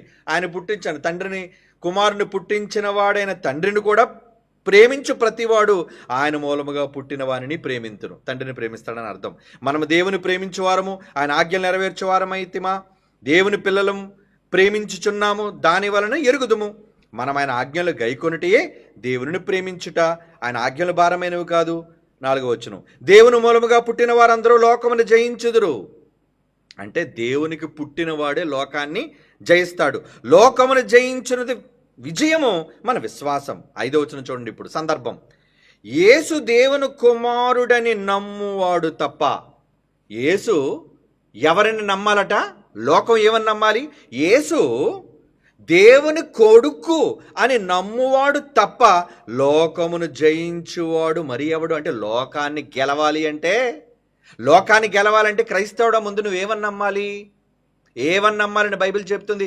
బైబిల్ మీలాంటి చెత్త కామెంటరీ మాటలు ఊహల్లోనికి, భాషల్లోనికి వెళ్ళాం. బైబిల్లో అక్షర జ్ఞానం ఉన్నది ఉన్నట్లుగా మాట్లాడాలి. ఓకే, ఏమనుందంటే 5వ వచనం. యేసు దేవుని కుమారుడని, కొడుకని ఒప్పుకోవాలి యేసుని. యేసు యెహోవా అని ఒప్పుకోనివాడంటే ఓకే, నువ్వు అన్నట్టుగా అవునండి యేసే యెహోవా అని ఒప్పేసుకుంటావండి. అలా అని లేదే బైబిల్లో. ఏమనుంది? యేసు దేవునికి కొడుకు. ఇక్కడ బంధాన్ని చెప్తున్నాడు. కుమారుడని నమ్మువాడు తప్ప, అలా నమ్మేవాడే లోకాన్ని జయించగలడు అని చెబుతూ, అంటే ఇది ఎవరి కోసం చెప్తున్నాడు అనమాట? యేసుక్రీస్తు వారిని గురించి చెబుతున్న సందర్భం కదా. ఇప్పుడు 6వ వచనం చదవండి. నీళ్ల ద్వారాను, ఆ యేసు ప్రభు కోసం చెబుతూ, నీళ్ల ద్వారాను రక్తము ద్వారాను వచ్చినవాడు ఈయనే. ఎలా వచ్చాడట ఈయన? నీళ్ల ద్వారా రక్తము ద్వారా వచ్చాడు. అంటే నీళ్ళు అంటే ఏంటి? యోహాను గారు బాప్తిస్మం ఇచ్చినప్పుడు నీళ్లలో దిగాడే నీళ్లు. అలాగే ఆయన కారిన రక్తం, ఆయన శరీరంలో ఉన్న రక్తం సాక్ష్యం, విట్నెస్. ఏమంటే ఈరోజు రక్తం విట్నెస్ కాదా? ఎక్కడైనా ప్రమాదకరమైన జరిగిన స్థలంలో, హత్య జరిగిన స్థలంలో ఏమండి DNA రక్తం అయినా సరే అదొక విట్నెస్. అలా ఇక్కడ ఏమంటున్నాడు చూడండి. రక్తము ద్వారాను నీళ్ల ద్వారాను వచ్చినవాడు ఈయనే. ఎవరి కోసం చెప్తున్నాడు ఇక్కడ? యేసుక్రీస్తు వారి కోసం. అవునా? అనగా యేసుక్రీస్తే. మళ్ళీ కన్ఫర్మ్ చేశాడు చూడండి. అనగా యేసుక్రీస్తే. ఈయన నీళ్లతోనూ మాత్రమే గాక నీళ్లతోనూ రక్తముతోనూ వచ్చానంటే ఇప్పుడు ఎవరి కోసం చెప్తున్నారు? నీళ్లతోనూ రక్తంతో వచ్చింది ఎవరు? యేసు ప్రభు. అంటే సందర్భం అంతా కూడా యేసు ప్రభుకు సాక్ష్యంగా నీళ్లు ఉన్నాయి, యేసు ప్రభుకు సాక్ష్యంగా ఆయన శరీరంలో ఉన్న రక్తం కూడా ఉంది. ఆత్మ సత్యము కనుక సాక్ష్యం ఇచ్చేవాడు కూడా ఆత్మ. ఎవరు? పరిశుద్ధాత్ముడు. వీళ్ళిద్దరిని గురించి సాక్ష్యం ఇచ్చేవాడు ఆత్మ. అంటే నీళ్లు, రక్తము, ఆత్మ 3 కూడా సాక్ష్యం ఇస్తున్నాయి అని 7వ వచనం కంటిన్యూషన్ చూడండి. సాక్ష్యం ఇచ్చేవారు 3. అనగా ఆత్మ, నీళ్లు, రక్తము, ఈ 3 ఏకీభవించి ఉన్నారు. దేనికి ఏకీభవించారు? అవును, ఈయన యేసు దేవుని కుమారుడైన క్రీస్తు అని పరిశుద్ధాత్మ చెబుతున్నాడు. ఆయన ఒంటిలో ప్రవహిస్తున్న రక్తము చెబుతుంది. ఆయన బాప్తిసం పొందిన నీళ్లు కూడా చెబుతున్నాయి. ఏమని? నీళ్లు, రక్తము, పరిశుద్ధాత్ముడు సాక్ష్యం ఇచ్చారు. ఏమని? ఈయన దేవుని కుమారుడు అని. ఇది కదండి ఈ మాట తాలూకు అర్థం. ఇదే కదండి ఈ మాటల్లోని అర్థం. దీన్ని ఎలా మార్చేశారు అంటే 7వ వచనంలో తండ్రి, కుమార, పరిశుద్ధాత్మని, అంటే నీళ్ళనేమో తండ్రి చేశారు. ఏమండి? అనగా ఆత్మయు, మొదటి ఆత్మ కదండి, ఆత్మను తండ్రి చేశారు. నీళ్ళనేమో కొడుకుని చేశారు. రక్తంనేమో ఎవరు చేశారు? పరిశుద్ధాత్మను చేశారు. ఏంటిది? దీన్ని బయట పెట్టింది ఎవరో తెలుసా అండి? దీన్ని బయట పెట్టిన, ఈ రహస్యాన్ని బయట పెట్టింది ఎవరో తెలుసా అండి? ఎవరో మీకు చెప్తాను చూడండి. ఇప్పుడు చరిత్రలో దాన్ని మీకు చూపిస్తాను కూడా. గ్రీక్ బైబిల్ చూస్తే ఒక తెగ, ఏది ఈ త్రిత్వవాదులైన వాళ్ళు ఆ రోజు కూడా ఉన్నారు కదా. 15వ శతాబ్దం 16వ శతాబ్దంలో మొదటి నుంచే ఉన్నవారు. అంటే మన 3 ఒకే దేవుడు, మనకు వేరే దేవుడు లేడు కనుక దీని మీద మనం నిలబడాలి, బైబిల్ను కూడా నిలబెట్టాలనే ఉద్దేశంతో వాళ్ళు ఏం చేశారంటే మనం తండ్రి, కుమారుడు, పరిశుద్ధాత్మని మొదటి యోహాను పత్రిక 5వ అధ్యాయం 7వ వచనంలో రాసేయండిరా అని చెప్పి వ్రాయించేశారండి. దీన్ని ఏమంటారు తెలుసా అండి? జోహానిన్ కామా అని అంటారు. చూడండి, చూపించండి ఇప్పుడు జోహానిన్ కామా. ఈ జోహానిన్ కామా అంటే ఏంటి చూడండి. జోహానిన్ కామా అనేది మొదటి యోహాను. మీరు గూగుల్ కావలిస్తే గూగుల్ చేసుకోండి. నిజం, అబద్ధాలు, కట్టుకథలు ఎవడో చెప్పినది కాదు. నిజం ఏం జరిగిందో అన్నది మనం ఇప్పుడు వాస్తవాన్ని చెప్పాను, సందర్భాన్ని మీకు చూపించాను బైబిల్లో. ఇక్కడ ఏమనుంది? మొదటి యోహాను 5వ అధ్యాయం 8లోని అంతర్భాగంగా ఉన్న పదబంధం ఇది తండ్రి, వాక్కు అంటే కుమారుడు, వాక్యం కదా, మరియు పరిశుద్ధాత్మ యొక్క పరలోక సాక్షిగా ఒక్కటిగా వర్ణిస్తుంది. ఇంతకీ వీళ్ళు చెప్పేది ఏంటి? ఈ జోహానిన్ కామా అన్నది ఏంటంటే ఈ సిద్ధాంతం వీళ్ళు కేవలం కక్కడం కట్టుకున్న వాళ్ళు. ఎలా? ఇప్పుడు కొంతమంది తెగలు ఉన్నారు, తండ్రిని కొడుకుని వేరు చేతి ఒప్పుకొని తెగ ఇప్పటికే ఉన్నారు మన మధ్య. ఏమండి? ఈయన కొడుకు అంటే ఒప్పుకోరు, ఆయన తండ్రి అంటే ఒప్పుకోరు. తండ్రి గొప్పడయ్యా, కొడుకు ఆయనకన్నా తక్కువ వాడిని ఏసు ఒప్పుకున్నాడు. నో ఏసు ఒప్పుకుంటాడు కానీ వీళ్ళు మాత్రం ఒప్పుకోరు. అంటే అలాంటిది అనమాట ఈ జోహానిన్ కామా అనే ఒక తెగ. ఈ తెగ వాళ్ళు ఏం చేశారంటే మనం ఎలాగైనా ఒక్కటిగా అనే దాన్ని చూపించాలి కాబట్టి కింగ్ జేమ్స్ వర్షన్, కేజేవి ఇదే కదండి అందరికీ కూడా మూలమైనది. ఈ కింగ్ జేమ్స్ వర్షన్లో కనిపించే ఈ పదబంధం ఆధునిక అనువాదాలతో ఎక్కువ భాగం లేదు కనుక 14వ శతాబ్దానికి ముందు ఏ గ్రీకు మాన్యుస్క్రిప్ట్లోనూ లేదు. ఏమనుంది? 14వ శతాబ్దానికి ముందున్న ప్రాచీన ప్రతుల్లో ఏమని లేదట? తండ్రి, కుమారుడు, పరిశుద్ధాత్మ అని మొదటి యోహాను పత్రిక 5వ అధ్యాయం 7వ వచనంలో ఈ 3 మాటలు లేవు అని స్పష్టంగా ఉంది. చూడండి, శతాబ్దానికి ముందు గ్రీకు మాన్యుస్క్రిప్ట్లు అంటే ఒరిజినల్ ప్రాచీన ప్రతులు. ఎందుకంటే క్రొత్త నిబంధన దేని బేస్ చేసుకొని రాయబడింది? గ్రీకు. కనుక ఆ గ్రీకు ప్రాచీన ప్రతులలో ఏమండి 14వ శతాబ్దానికి ముందు ఏ గ్రీకు మాన్యుస్క్రిప్ట్లోనూ లేదు. చాలామంది ఆధునిక పండితులు దీనిని పండిత వివరణగా కాలక్రమేణా బైబిల్ వచనంలో అనుకోకుండా చేర్చబడిన ఒక ఉపాంత గమనికగా భావిస్తారు. చేర్చబడిపోయిందా అంటే కలిపేశారా? బైబిల్లో కలిపేశారు. బైబిల్లో లేనిది కలిపేశారు వీళ్ళు. కలిపేసి ఇది 4వ శతాబ్దపు లాటిన్ వచనం నుండి ఉద్భవించిందంటే లాటిన్ భాష. లాటిన్ భాష అనేది ఉంది కదండి, ఈ లాటిన్ భాషలో దీన్ని మార్చేసి, ఎందుకంటే కాన్స్టంటైన్ అనే వ్యక్తి వచ్చిన తర్వాత ఏమండి బైబిల్లో మనమంతా ఒకే దేవుణ్ణి పాటించాలి అని ఒక కౌన్సిల్ పెట్టి వాళ్ళు సరిగ్గా చెప్పడం, చెప్పకపోవటం, రాజుకు సరైన అవగాహన లేకపోవటం వల్ల ఒకదానే ధృవీకరించేశారు. మొత్తానికి దీని మూలం ఏంటి చదువుతున్న చూడండి. ఉపాంత గమనిక. త్రిత్వ సిద్ధాంతాన్ని స్పష్టం చేయడానికి లాటిన్ వచనంలో కామా ఒక మార్జినల్ వ్యాఖ్యానంగా ప్రారంభమైంది. ఆ విధంగా ప్రారంభమైందంటే అదే లాటిన్ వల్గేట్. ఆ నోట్ తర్వాత లాటిన్ వల్గేట్ యొక్క కొన్ని ఎడిషన్స్లో చేర్చబడింది, కలిపేశారట. ఇది ఏది? తండ్రి, వాక్కు, ఏమండి తండ్రి, వాక్కు మరియు పరిశుద్ధాత్మ ఒక్కటే అనేది ఒక్కటిగా వర్ణిస్తుంది. అండర్లైన్ చేస్తుంది చూడండి, ఒక్కటిగా వర్ణిస్తుంది అన్నది. దాన్ని వీళ్ళు కలిపేసి ఎరాస్మస్ మరియు టెక్సస్ రిసెప్షన్. ఇప్పుడు ఎరాస్మస్ అన్నాడు మనలాటుడు వచ్చాడండి. ఎవరైనా? ఎరాస్మస్ అనే ఒక గ్రీకు బైబిల్ సిద్ధాంతవేత్త. అంటే బైబిల్లో ముగ్గురుగా ఉన్నారని నమ్మి వీళ్ళు ఇలా చేర్చేస్తున్నారు. బైబిల్లో చాలా మార్పులు చేసేస్తున్నారు. ఎందుకంటే నువ్వు మార్చేస్తే ఆ కాలంలో ఉన్నవాళ్ళు కూడా ఉంటారు కదా నిజం చెప్పడానికి. ఏమండి ప్రచురణలో ఈ ఎరాస్మస్ మరియు టెక్స్ రిసెప్షన్ ఏమంటుందంటే తన గ్రీకు క్రొత్త నిబంధనలో మొదట కామాను తొలగించాడు. పదబంధాన్ని కలిగి ఉన్న గ్రీకు మాన్యుస్క్రిప్ట్ని సమర్థించిన తరువాత దాన్ని తన 3వ ఎడిషన్లో జోడించాడు. అంటే King James Bible 1611 King James వెర్షన్కి ఆధారంగా పనిచేసిన టెక్సాస్ రిసెప్షన్లో కామా ఏమంది పైకెత్తున అన్నది మాకు కనబట్లేదు, చేర్చబడింది. అంటే కింగ్ జేమ్స్ వెర్షన్ అంటే కింగ్ జేమ్స్ అనేవాడు ఒక పెద్ద రాజు కనుక ఆ రాజు గ్రంథం చాలా అథెంటిక్ గ్రంథం అని చెప్పి అందులో కూడా దాన్ని నమ్ము తీరుతారు ఈ ప్రపంచం అంతా. ఎందుకంటే కింగ్ జేమ్స్ వెర్షన్ అంటే అదే మూలమైనది భాషల్లో, ట్రాన్స్లేషన్స్లో. కనుక రాజైన జేమ్స్ దీన్ని ధృవీకరించినది అని చెప్పి అందులో కూడా చేర్చబడింది అంటున్నాడు. చూడండి ఇక నెక్స్ట్ ఇంకో దాంట్లో చూడండి, తర్వాత ఇంకా వివరణ ఏమిస్తున్నాడు ఏమండి? తెలుగు ఇంకోటి ఉంది కదా చూడండి. తెలుగు ఇది ఇంగ్లీష్ కదా, ఇప్పుడు ఇంగ్లీష్ చదువుతున్నా మళ్ళీ నేను చదవాలి, వీళ్ళకి ఎక్స్ప్లెయిన్ చేయాలి. డైరెక్ట్గా తెలుగు వేసేయండి. అది 2వ భాగం తెలుగు అని మీకు చూపించమని చెప్పాను. ఇందులో చూడండి, వివాదాస్పద పదబంధం, ప్రశ్నలోని పదబంధం, పరలోక సాక్షి, పరలోకంలో తండ్రి, వాక్కు మరియు పరిశుద్ధాత్మ మరియు ఈ ముగ్గురు ఒక్కటే. ఈ పదం కనబడింది మనకి. ఇదే చేర్చేశారు వాళ్ళు. ఇప్పుడు ఇంతకీ ఏం చూడండి, ఆధునిక బైబిల్ పండితులు ఒక పాఠానికి అత్యంత ప్రామాణికమైన వెర్షన్ నిర్ణయించడానికి పాట విమర్శలను ఉపయోగిస్తారు. దీనికి ఆధారంగా వారు జొహనైన్ కామా అసలైనది కాదని తేల్చారు. చూసారా? అంటే ఈ తెగ వాళ్ళు ఏం చేశారంటే త్రిత్వ సిద్ధాంతాన్ని మనం నేర్పించేయాలి. ముగ్గురు వేరువేరు కాదు, ముగ్గురు ఒక దేవుడే, కుమారుడు లేడు, పరిశుద్ధాత్ముడు లేడు, ఒకడే ముగ్గురుగా కనబడతారు కాలానుగుణంగా అనే ఈ సిద్ధాంతాన్ని ప్రజల మధ్య మనం చెప్తే ఎవరు నమ్ముతాడు? కనుక కింగ్ జేమ్స్ వర్షన్లోను రకరకాల ట్రాన్స్లేషన్స్లోనే అవసరమైతే బైబిల్ తాలూకా గ్రీకు భాష బైబిల్లో కూడా మనం ఇన్కార్పొరేట్ చేసేద్దామని ఆ 5వ అధ్యాయం 7వ వచనాన్ని తండ్రి కుమార పరిశుద్ధాత్మగా వేసేశారండి. ఓకే, ఇకపోతే చూడండి, మూలం ఈ భాగం లాటిన్ భాషలో చేసిన తప్పు అని తెలుస్తుంది. ఏం చేశారు? ముందు లాటిన్ భాషలో మార్చేసి, ఎందుకంటే గుటెన్బర్గ్ ముందు అందులో కదండి ముద్రించాడు. తర్వాత తెలుస్తుంది, తర్వాత దీన్ని కొన్ని గ్రీకు మేనుస్క్రిప్ట్లో కూడా చేర్చేశారు. ఇది త్రిత్వ సిద్ధాంతానికి మద్దతు ఇచ్చే అవకాశం. అంటే ఈ ఈ ఈ చూసారా ఈ భయంకరమైన కుంభకోణం. ఇప్పుడు చూసారా కుంభకోణాలు జరుగుతుంటే కానీ మనకు తెలియదు. అవి బయటపడిన తర్వాత ఈ కాన్స్పిరసీ అంటారు దాన్ని, లేదంటే స్కామ్ అంటారు దాన్ని. ఈరోజు ప్రభుత్వంలో ఉన్నప్పుడు అధికారులు చేసే స్కామ్స్.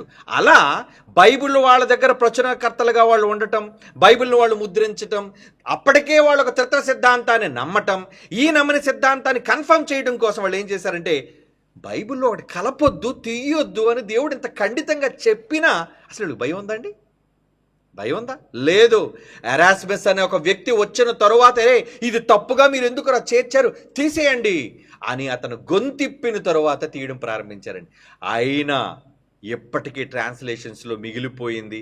ఎప్పటికీ ఆఖరికి గ్రీకు తాలూకా మేనుస్క్రిప్ట్లు ఏవైతే ఉన్నాయో, మొట్టమొదటి గ్రీకులో ముద్రించబడిన పుస్తకాలు అందులో కూడా చేర్చేశారటండి. అదే కదా ఇప్పుడు మీరు చదివారు. ఏమండి? నిజానికి గ్రీకు పదంలో ఏమని ఉండాలి? అసలు ఆత్మ, కుమారుడు, ఏమండి, తండ్రి అని ఉంటే గ్రీకులో ఏ పదాలు ఉపయోగించాలి? చూపించిన గ్రీకు పదాలు ఏమని ఉండాలి చూడండి.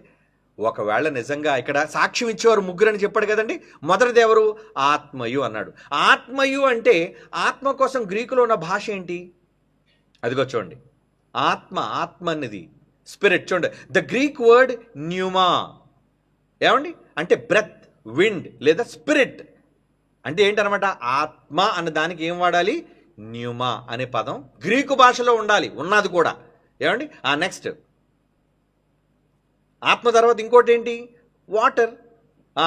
హైడటోస్ is the genitive case of ancient Greek word hydor and it means of water. అంటే నీళ్ళు అంటే హైడర్ లేదా హైడటోస్ అని అంటారు దాన్ని గ్రీకు భాషలో. తర్వాత మూడోది ద గ్రీక్ వర్డ్ హెమటోస్, అంటే ద జెనిటివ్ ఫార్మ్ ఆఫ్ రక్తం అంటే హైమా. అదే హెమటాలజీ పుట్టింది కదండి, దాని నుంచి అంటారు. అంటే ఈ మూల భాషలు ఇవన్నీ కూడా. అంటే ఇందులో రక్తానికి ఎలా ఉపయోగించాలి? ఏమండి? ఏం పదం ఉండాలి? రక్తానికైతే ఏం పదం ఉండాలండి? రక్తానికైతే ఏం ఉండాలి? హెమటోస్. వాటర్కి అయితే ఏం ఉండాలి? హైడటోస్. న్యూమా అంటే స్పిరిట్ అయితే దానికని ఉండాలి. మరి ప్రాచీన ప్రతిలో ఏముందో తెలుసా అండి? పై మాటలు చూడండి. ఇప్పుడు గ్రీక్ బైబిల్ నిజంగా మీరు ఓపెన్ చేస్తే, ఏంటి, గ్రీకు పదాలను మీరు ఓపెన్ చేస్తే ఏమని ఉండాలండి? The Greek word pneuma. ఏమండి? Breath, wind or spirit is associated with the word. ఏమండి? ఏముంది అందులోని? మొత్తానికి ఇవన్నీ చూపిస్తే మనకు ఒకటే అర్థమవుతుంది, గ్రీకు భాషలో ఈ పదాలు ఉపయోగించబడాలి. కానీ ఈ పదాలు ఉపయోగించబడకుండా దాన్ని దేని చేర్చేశారు? తండ్రిని, కుమారుణ్ణి, పరిశుద్ధాత్మను చేర్చారు. అదిగో చూడండి, ఇక్కడ చూపించే దాంట్లో ఏముంది? ఫాదర్, ఏమండి, వర్డ్ అన్న దగ్గర లోగోస్ అని పెట్టేశారు. చూడండి, లోగోస్ అంటే పదమే, గ్రీకు పదం. అంటే వర్డ్, ఆ వాక్యాన్ని లోగోస్ అని పిలుస్తారండి. ఏమండి? కింద ఆత్మది మాత్రం నియమాన్ని ఉంచారు. చూడండి, ఆత్మది మాత్రం నియమాన్ని ఉంచారు. క్లోజప్ చేయనా? క్లోజప్ చేయది కనబడాలి కదా, కొంచెం క్లోజప్ చేయండి. అదిగో న్యూమా అంటే ఆత్మ. మరి పైన అది హోలీ స్పిరిట్కి అయితే న్యూమా అంటామండి. మరి పైదానికి తీసుకురా, వర్డ్కి ఏం ఉపయోగించారు? లోగోస్. ఏంటి? గ్రీకులో ఉన్నది, గ్రీకులో లోగోస్. ఇంకా పైకి వెళ్తే ఫాదర్కి ఏంటి? ప్యాటర్. నిజానికి పోనీ ఇదే ఇక్కడ ఎలాగ అనుకుంటే ముందు వచనాలు మనకు ఉన్నాయి కదా. ముందు వచ్చిన సాక్ష్యం ఇచ్చేవారు ముగ్గురిని 7వ వచనం ఉంది. ఏమండి? మరి 6వ వచనం చూడాలి కదండి. 6వ వచనంలో మనం ఏం చదువుకున్నాం? ఏమండి? చూడండి, మీ బైబిల్ తెరిచి చూడండి. అక్కడ ఏమనుందంటే 1 యోహాను పత్రిక 5వ అధ్యాయం కదండి మనం చదువుతున్నాం. 5వ అధ్యాయము 6వ వచనం చూడండి. అక్కడ కూడా ఏముంది? నీళ్ల ద్వారాను రక్తము ద్వారాను వచ్చినవాడు ఈయనే, అనగా యేసుక్రీస్తే ఈయన నీళ్లతో మాత్రమే గాక నీళ్లతోనూ రక్తముతోనూ వచ్చెను అంటున్నాడు చూడండి. నీళ్ల నుంచి రక్తము నుంచి కూడా వచ్చాడు ఆయన, బయటకు వచ్చాడు, నీళ్ళలోంచి బయటకు వచ్చాడు, రక్తాన్ని ఆ దావీదు రక్తాన్ని పంచుకొని బయటకు వచ్చాడు. కనుక ఈ సాక్ష్యాలు ఆయనకి సాక్ష్యాలు. ఇదే గ్రీక్ బైబిల్లో చూడండి, అదే సేమ్ గ్రీక్ బైబిల్ కిందన మాత్రం ఈ 3 ఉపయోగించారు. పై వచనం 6వ వచనం అయ్యేసరికి ఇక్కడ లేవండి అవి. యాజ్ ఇట్ ఈస్గా ఏమని ఉందో తెలుసండి, అందులో హైడ్రటస్ అని ఉంది, హెమటోస్ అని ఉంది, న్యూమా అనే ఉంది. 6వ వచనంలో ఈ 3 పదాలు ఉపయోగించిన వాళ్ళు 7వ వచనం వచ్చేసరికి ఇక్కడ లోగోస్ అని ఎందుకు మార్చేశారు, అక్కడ పెట్రాని ఎందుకు మార్చేశారు అంటే ఎలాంటి కుంభకోణం అంటారు దీన్ని, ఎలాంటి స్కామ్. ఏంటా స్కామ్? మా సిద్ధాంతం ముగ్గురు ఒక్కటనేది కదా ఒప్పించాలి. ఇప్పుడు చూపించండి, ఆ ముగ్గురు ఒకటనే రెఫరెన్స్ చూపించండి. ఇందాక ఇంగ్లీష్ బైబిల్లో తెలుగు బైబిల్లో ఉన్నదాన్ని కన్ఫర్మ్ చేయడం కోసం, ప్రజలను నమ్మించడం కోసం వీళ్ళు ఏం చేసేవాడిని, సాక్ష్యం ఇచ్చేవారు ముగ్గురు, అనగా ఆత్మ, నీళ్లు, రక్తం. తెలుగు బైబిల్ ఎంత స్పష్టంగా ఉందో చూడండి, ఎందుకంటే డైరెక్ట్గా గ్రీకు నుంచి వచ్చింది కాబట్టి ఉంది. ఎందుకంటే ఎరాస్మస్ అనే వ్యక్తి ఏంటారా ఈ తప్పులు మీరు చేస్తున్నారు తీయించేయండి ఆయన తీయించేశాడు. ఆయన తీయించేశాడు. కానీ నిజానికి ప్రాచీన ప్రతుల్లో ఏమనుందట, వీళ్ళు చొప్పించారు అని ఎరాస్మస్ కోపం వచ్చి, ఏంటి ప్రాచీన ప్రతుల్లో ఉన్న భావం ఏంటి, మధ్యలో మీరు తీసుకొచ్చి మీరు ఎందుకు దీన్ని మీరు జత చేశారు. అందుకే చూడండి ఇంగ్లీష్ బైబిల్లో దాని తర్జుమాలో ఏమి చూపించేశారు, far these 3 that bear record in heaven, the Father, the Word and the Holy Ghost, and these 3 are one.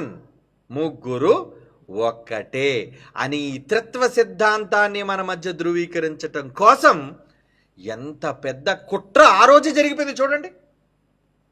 ఈ జొహనైన్ కోమా అన్నది అదే. మీరు చూడండి జొహనైన్ కోమా అంటే ఏంటి, అది ఎప్పుడు వచ్చింది, మధ్యలో ముందు నుంచి లేనిది వీళ్ళు ఎందుకు మధ్యలో చొప్పించారు.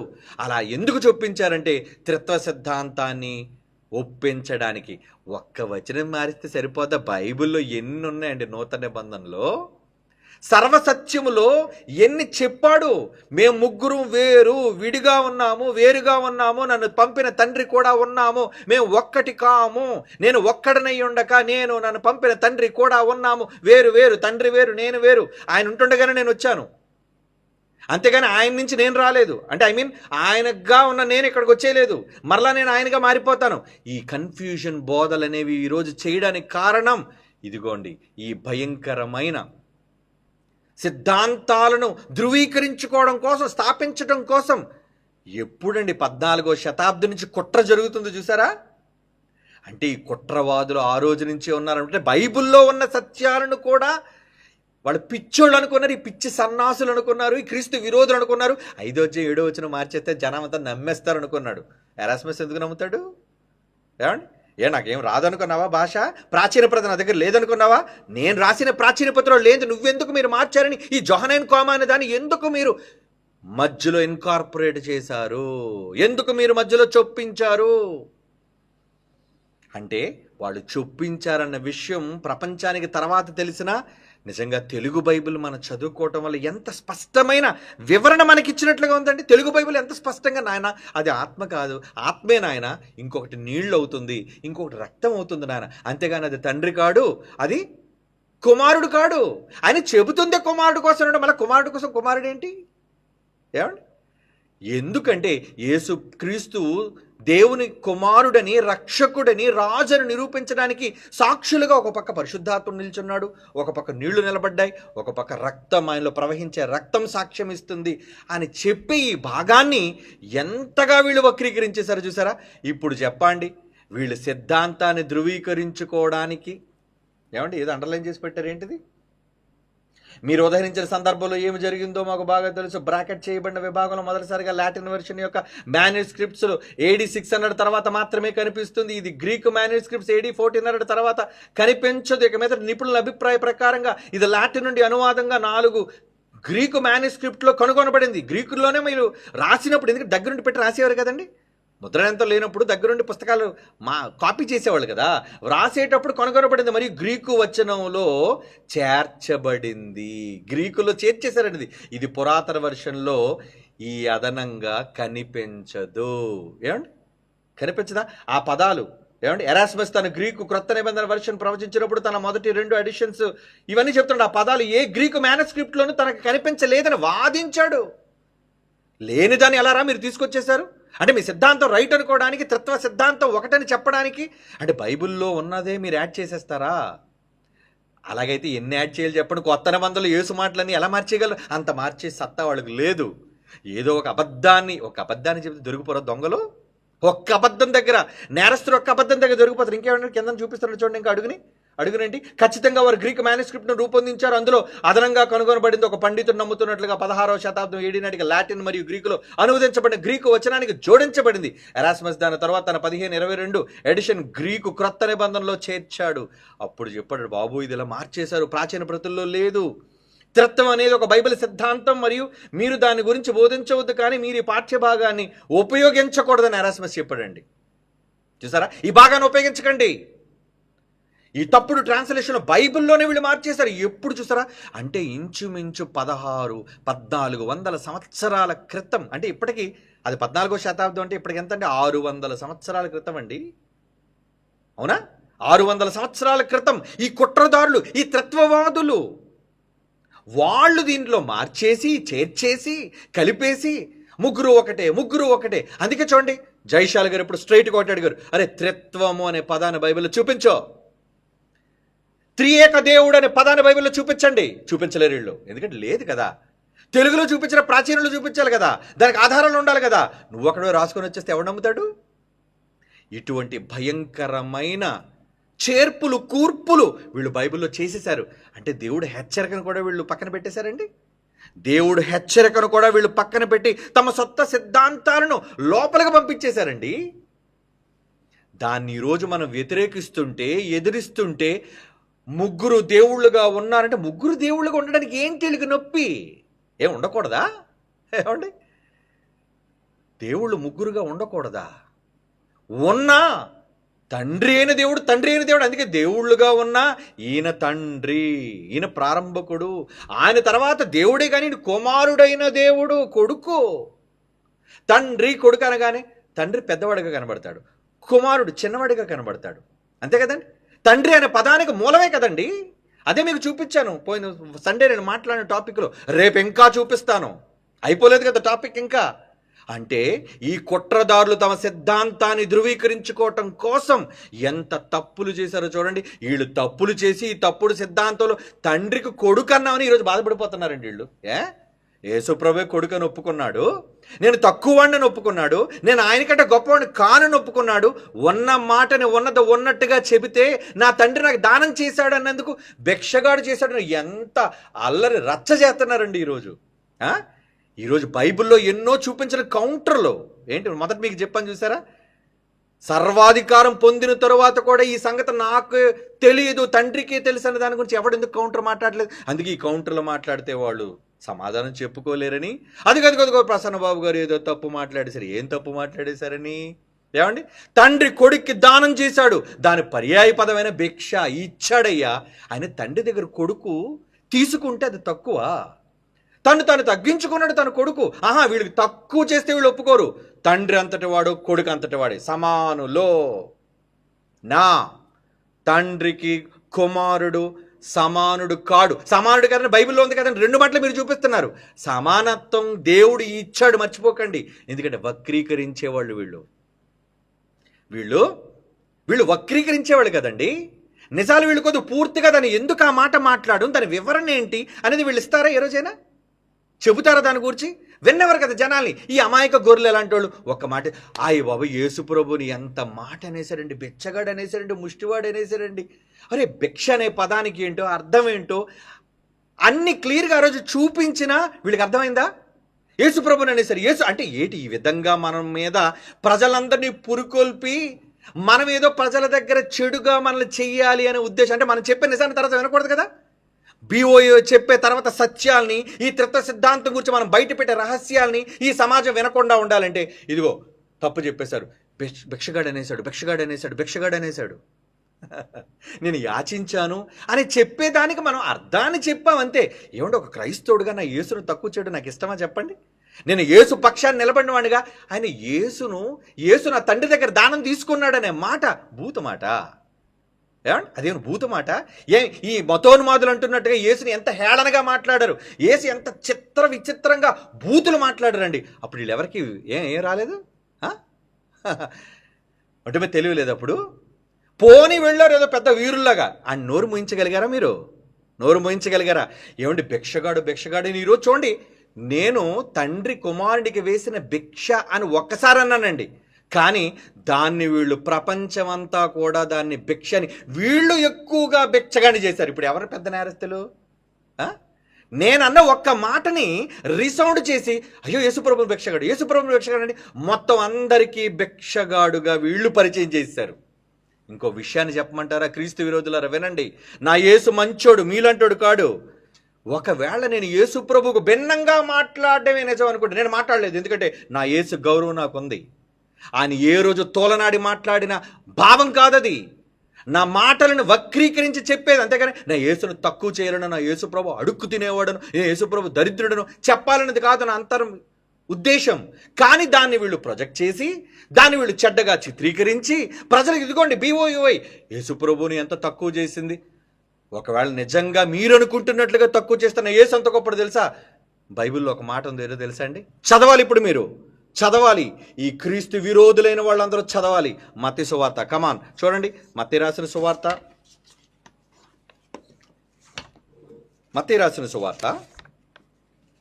13వ అధ్యాయం 32వ వచనం.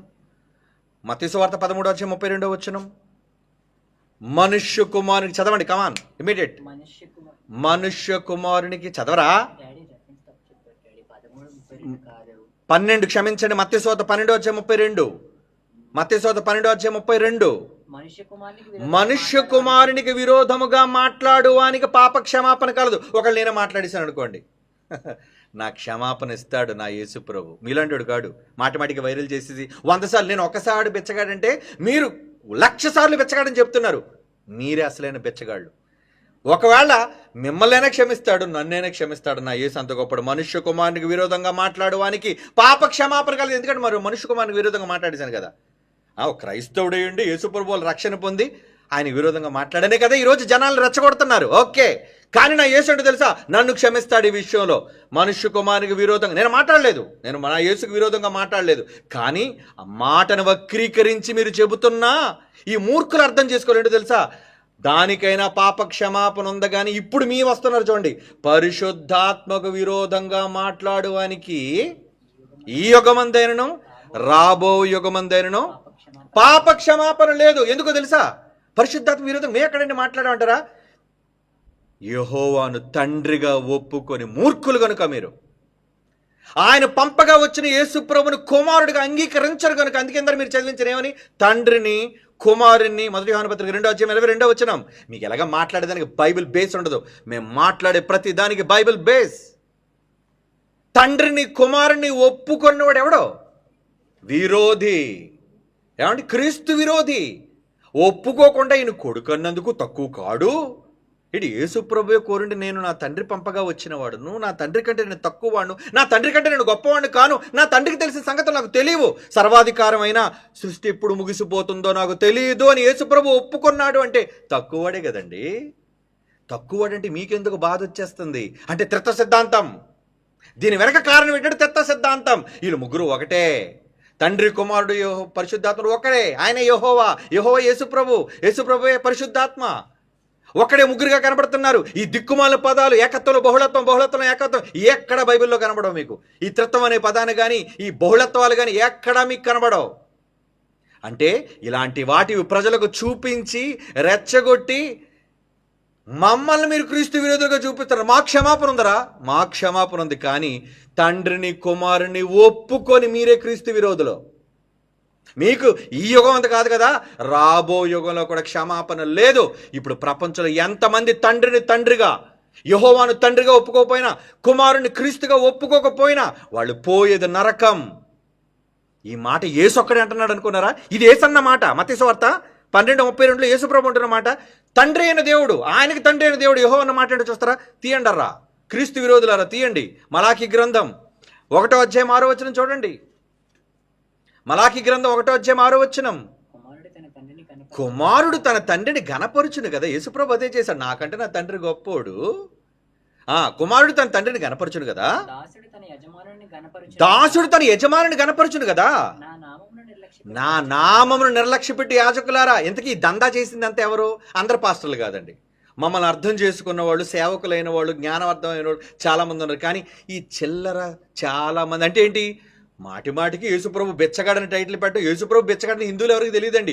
ఈ దరిద్రులు పోస్ట్ పెట్టడం వల్ల తెలిసిందండి యేసుప్రభు బెచ్చగాడు అయిపోయాడని. ఏమండి? నిజానికి భిక్ష అన్న దానికి ఏంటి అర్థం? ఇవేవి అర్థం కాకుండా పదే మేము ఏదో గొప్ప మాట్లాడి 100,000 సార్లు యేసుప్రభుని బెచ్చగడగా చూపించారు మీరు. అవును. కానీ ఇక్కడ దేవుడు ఏమంటున్నాడు? చదవటం అన్నమాట. మలకి గ్రంథం 1వ అధ్యాయం 6వ వచనం అండి. కుమారుడు తన తండ్రిని గనపరచును కదా. దాసుడు తన యజమాని గనపరచాలి కదా.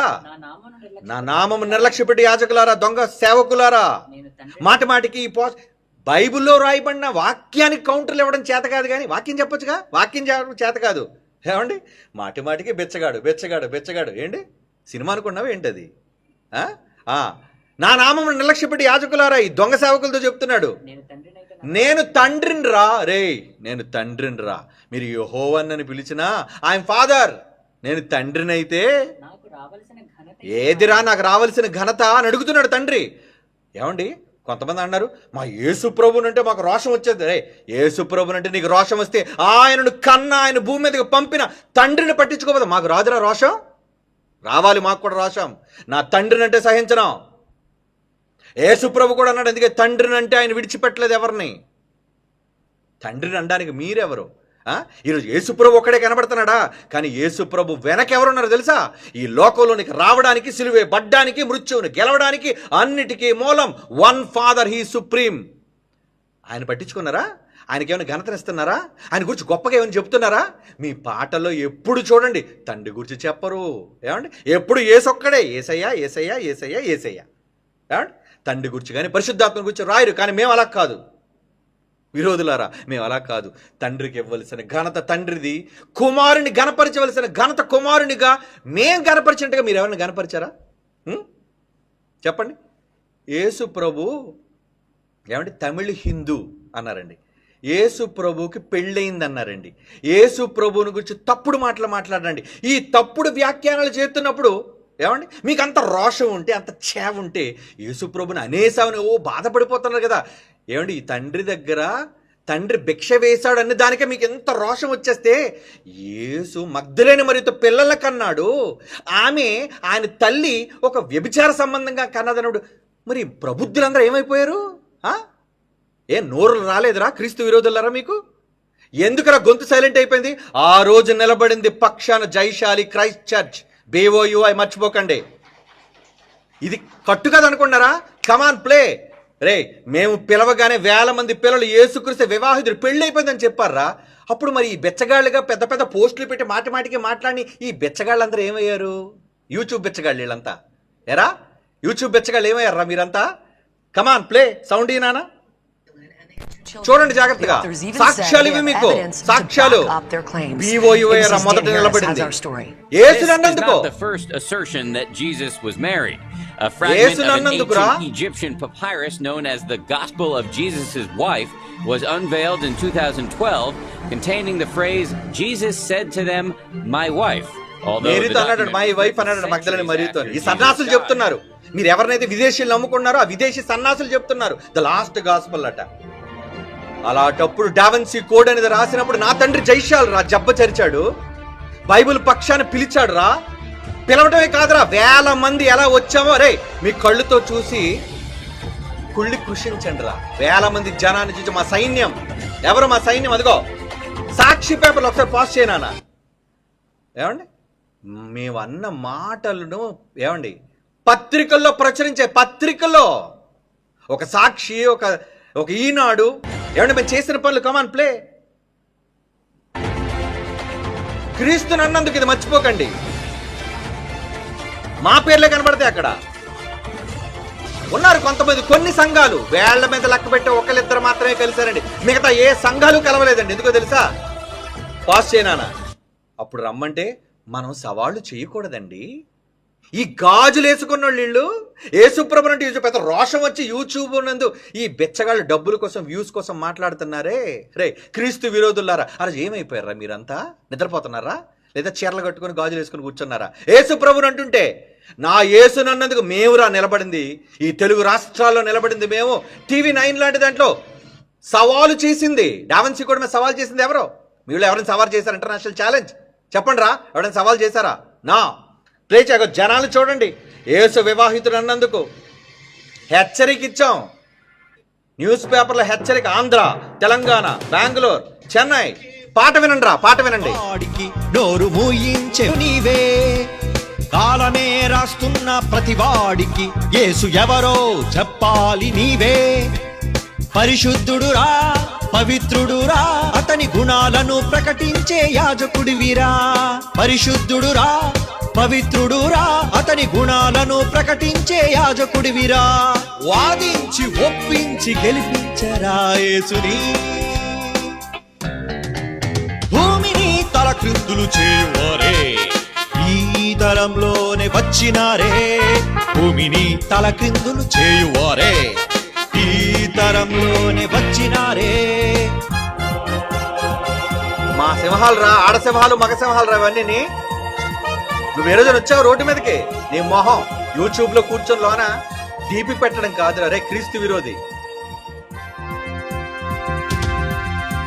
చూడరా విశాఖపట్నంలో ఎవడో క్లిప్పులు కాదు ఇవి, ఎవడో ర్యాలీ చేస్తే అడుక్కు తెచ్చుకునే క్లిప్పులు కావు ఇవి. That is BOUI. అదిగో మాట్లాడుతున్నాడు అక్కడ. LPB కనబడ్డాడు అక్కడ. అరే అంబేద్కర్ ఆపండి. అక్కడ అంబేద్కర్ విగ్రహం దగ్గర చూడండి, బైబిల్ ఎత్తి చూపించాడు ప్రసన్న బాబు.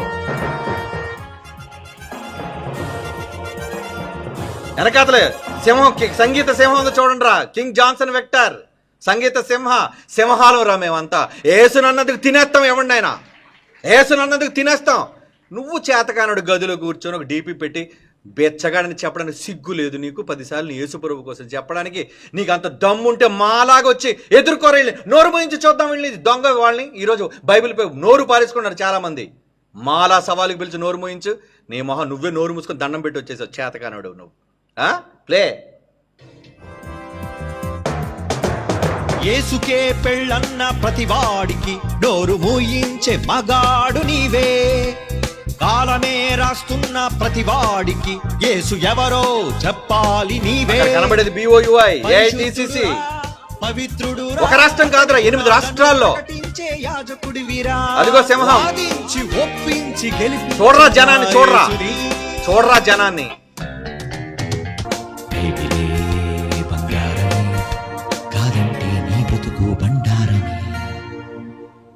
ఏమండి ఈ మధ్యన LPB లైవ్ అప్డేట్స్లో క్రీస్తు తమిళ హిందూ ఒకటి కాదండి, ఇలా అన్న ప్రతి చోట గళమెత్తింది మేమేనరా. ఎవరి సంఘాలు కలిసినా కలవకపోయినా క్రీస్తు పక్షాన వాదించింది మేమేరా. That is BOUI.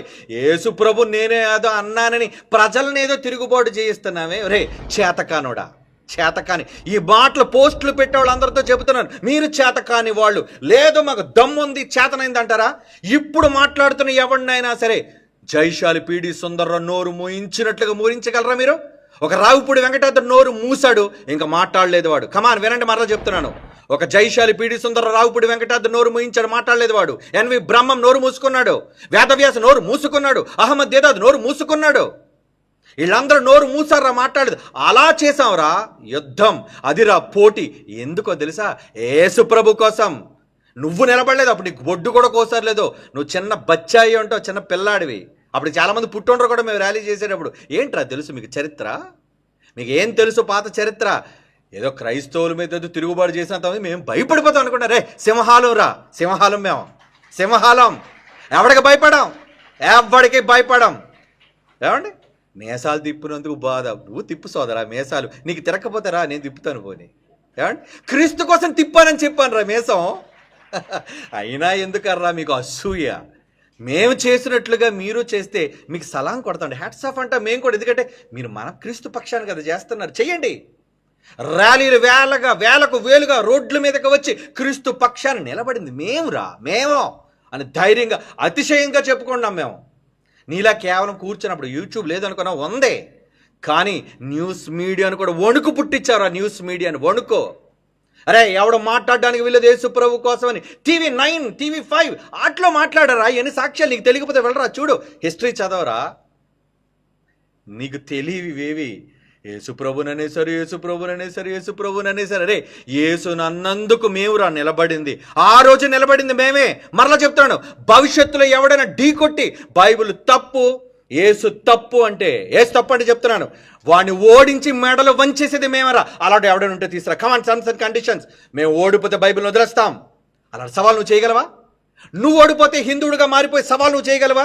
నీలో అంత దమ్ము సత్తా లేదు. అరే ఈ ప్రపంచానికి తెలుసురా, సత్యం దమ్ము ఉందంటే అది BOUIలో ఉందని సంగతి తెలుసా? అందుకే ఇప్పుడు మేము చేతకాని వాళ్ళం, BOI దగ్గర ఏదో చేతకాని వాళ్ళగా అడంగులుగా అయిపోయాం, గాజులు వేసుకొని మేము. కనుక ఇప్పుడు BOI మీద బురద జల్లాలి అంటే చెప్పిన రెఫరెన్స్లు కౌంటర్ ఇవ్వడం చేతకాని వాళ్ళు మాట్లాడబడిన మాటను వక్రీకరించేసి ఏదో చెప్పేసినంత మాత్రాన hey it's my foot, it's my left foot, I don't care అసలు పట్టించుకోరు. ఎందుకంటే చెప్పాను కదా, సింహాలు ఆల్రెడీ మోగ కుక్కలు మొరుగుతూనే ఉంటాయి, బౌ బౌ బౌ అని. మొరగండిరా, మొరగండి. మొరిగినంత మాత్రాన తరిగేదేమీ లేదు అక్కడ. BOUIకి కానీ సింహాలకు కానీ సంఘానికి కానీ ఏమీ తరిగేది లేదు. ఏమండి మాలాంటి పాటలు వీళ్ళు ఎవరైనా చేశారా? ఖండాంతరాలు దాటింది యేసు అని పాట చేసాంరా, ఈ సంవత్సరమే దించాంరా ఆ పాట. ఎంతమంది చూసారు ఒకసారి? అది యూట్యూబ్లో ఎంతమంది చూడన్నాను ఒకసారి చూపించు, వ్యూస్ ఎన్ని ఉన్నాయి చూపించు, చెప్తాను ఈ దుర్మార్గులు అలాంటి వాళ్ళు. ఇది చూపించి ముగిస్తాను నేను. ఖండాంతరాలు దాటింది నా యేసు కీర్తి అని, అరే నా పుట్టినరోజుకి దించాంరా ఆ పాట. నన్ను యేసు దగ్గర చెడ్డోని చేస్తారే, నీకంటే ఎక్కువ గౌరవరా. అవసరమైతే యేసు కోసం పీకైనా వదిలేస్తాను, నేను ప్రాణమైనా వదిలేస్తాను. నా యేసు అంటే అంత పిచ్చి నాకు. ఎందుకన్నాడో అర్థం పర్థం తెలియకుండా వ్యంగ్యంగా మాట్లాడేది గొప్పడు అనుకున్నావా? అవునులే, నువ్వు గొప్పడు అనుకోండి. నీ 4 గోళ్ల మధ్య నీ గొప్పతనం. రే మేము ఎక్కడ తెలుసా, జనారణ్యం ప్రజలలో స్వైర విహారం చేసేవాళ్ళం, అడిగేవాళ్ళం, ప్రశ్నించేవాళ్ళం. రారా ఎవడైనా బైబిల్ తప్పు ఉంటే అని పిలిచేవాళ్ళం. నీలా యూట్యూబ్లో కూర్చొని పిలం. ఏమండి చూపించిన నా వెబ్సైట్లో ఎంతమంది ఎన్ని వ్యూస్ వచ్చాయి చూడండి. అంటే వీళ్ళు ఎంత మూర్ఖులో, ఈ క్రీస్తు విరోధులైన వాళ్ళు. చూపించిన ఎంతమంది వ్యూస్, అది 1 month కదా, ప్లే చేయి, వ్యూస్ చూపించి ఎంత ఉందో. 63,000 అండి. 63,000, 63 ఏంటి నెలలో 63,000. అంటే ఈ పాట తెలియదు కూడా క్రైస్తవ్యానికి. తెలిసినా ఇది BOI వాళ్ళది కదా. ఒరే యేసు కోసం చెప్పావురా అందులోని, యేసు ఎంత గొప్పోడో రాసావురా అందులోని. చెప్పవు కదా నువ్వు, చూపించవు కదా నువ్వు. ఎందుకు పక్షపాతం నీకు? నువ్వు క్రైస్తవుడైనా క్రీస్తు ఖ్యాతిని ఖండాంతరాలు దాటిందని నేను చెప్పాను రా, మేము చెప్పాను. That is BOUI. మేము చెబితే ఎంతమందిని చూస్తారు? అదే ఈ దిక్కుమాలని, ఈ దౌర్భాగ్యులను ఏదో పాట పెట్టండి, ఏదోనా దేవుడు ప్రేమమయుడు యేసు. ఏమంటే మనలాడి పాటలు ఎవడు రాయడండి? మనలాడి పాటలు రాయడు. శక పురుషుడు యుగ పురుషులను రాయాలన్నా, ఖండాంతరాలు దాటింది క్రీస్తుని రాయాలన్నా BOUIకి సొంతం. మాలాంటి గొప్ప పాటలు, క్రీస్తును గనపరిచే పాటలు మీలాంటి రాయరు. ఏమండి రాయలేరు. పోనీ రాసి చూపించండి మాకంటే గొప్పగా. ఏమండి నిజంగా ఆ పాటను యేసుప్రభు గొప్పతనం కోసం ఎవరైనా షేర్ చేశారా? చెయ్యరు. ఎందుకు?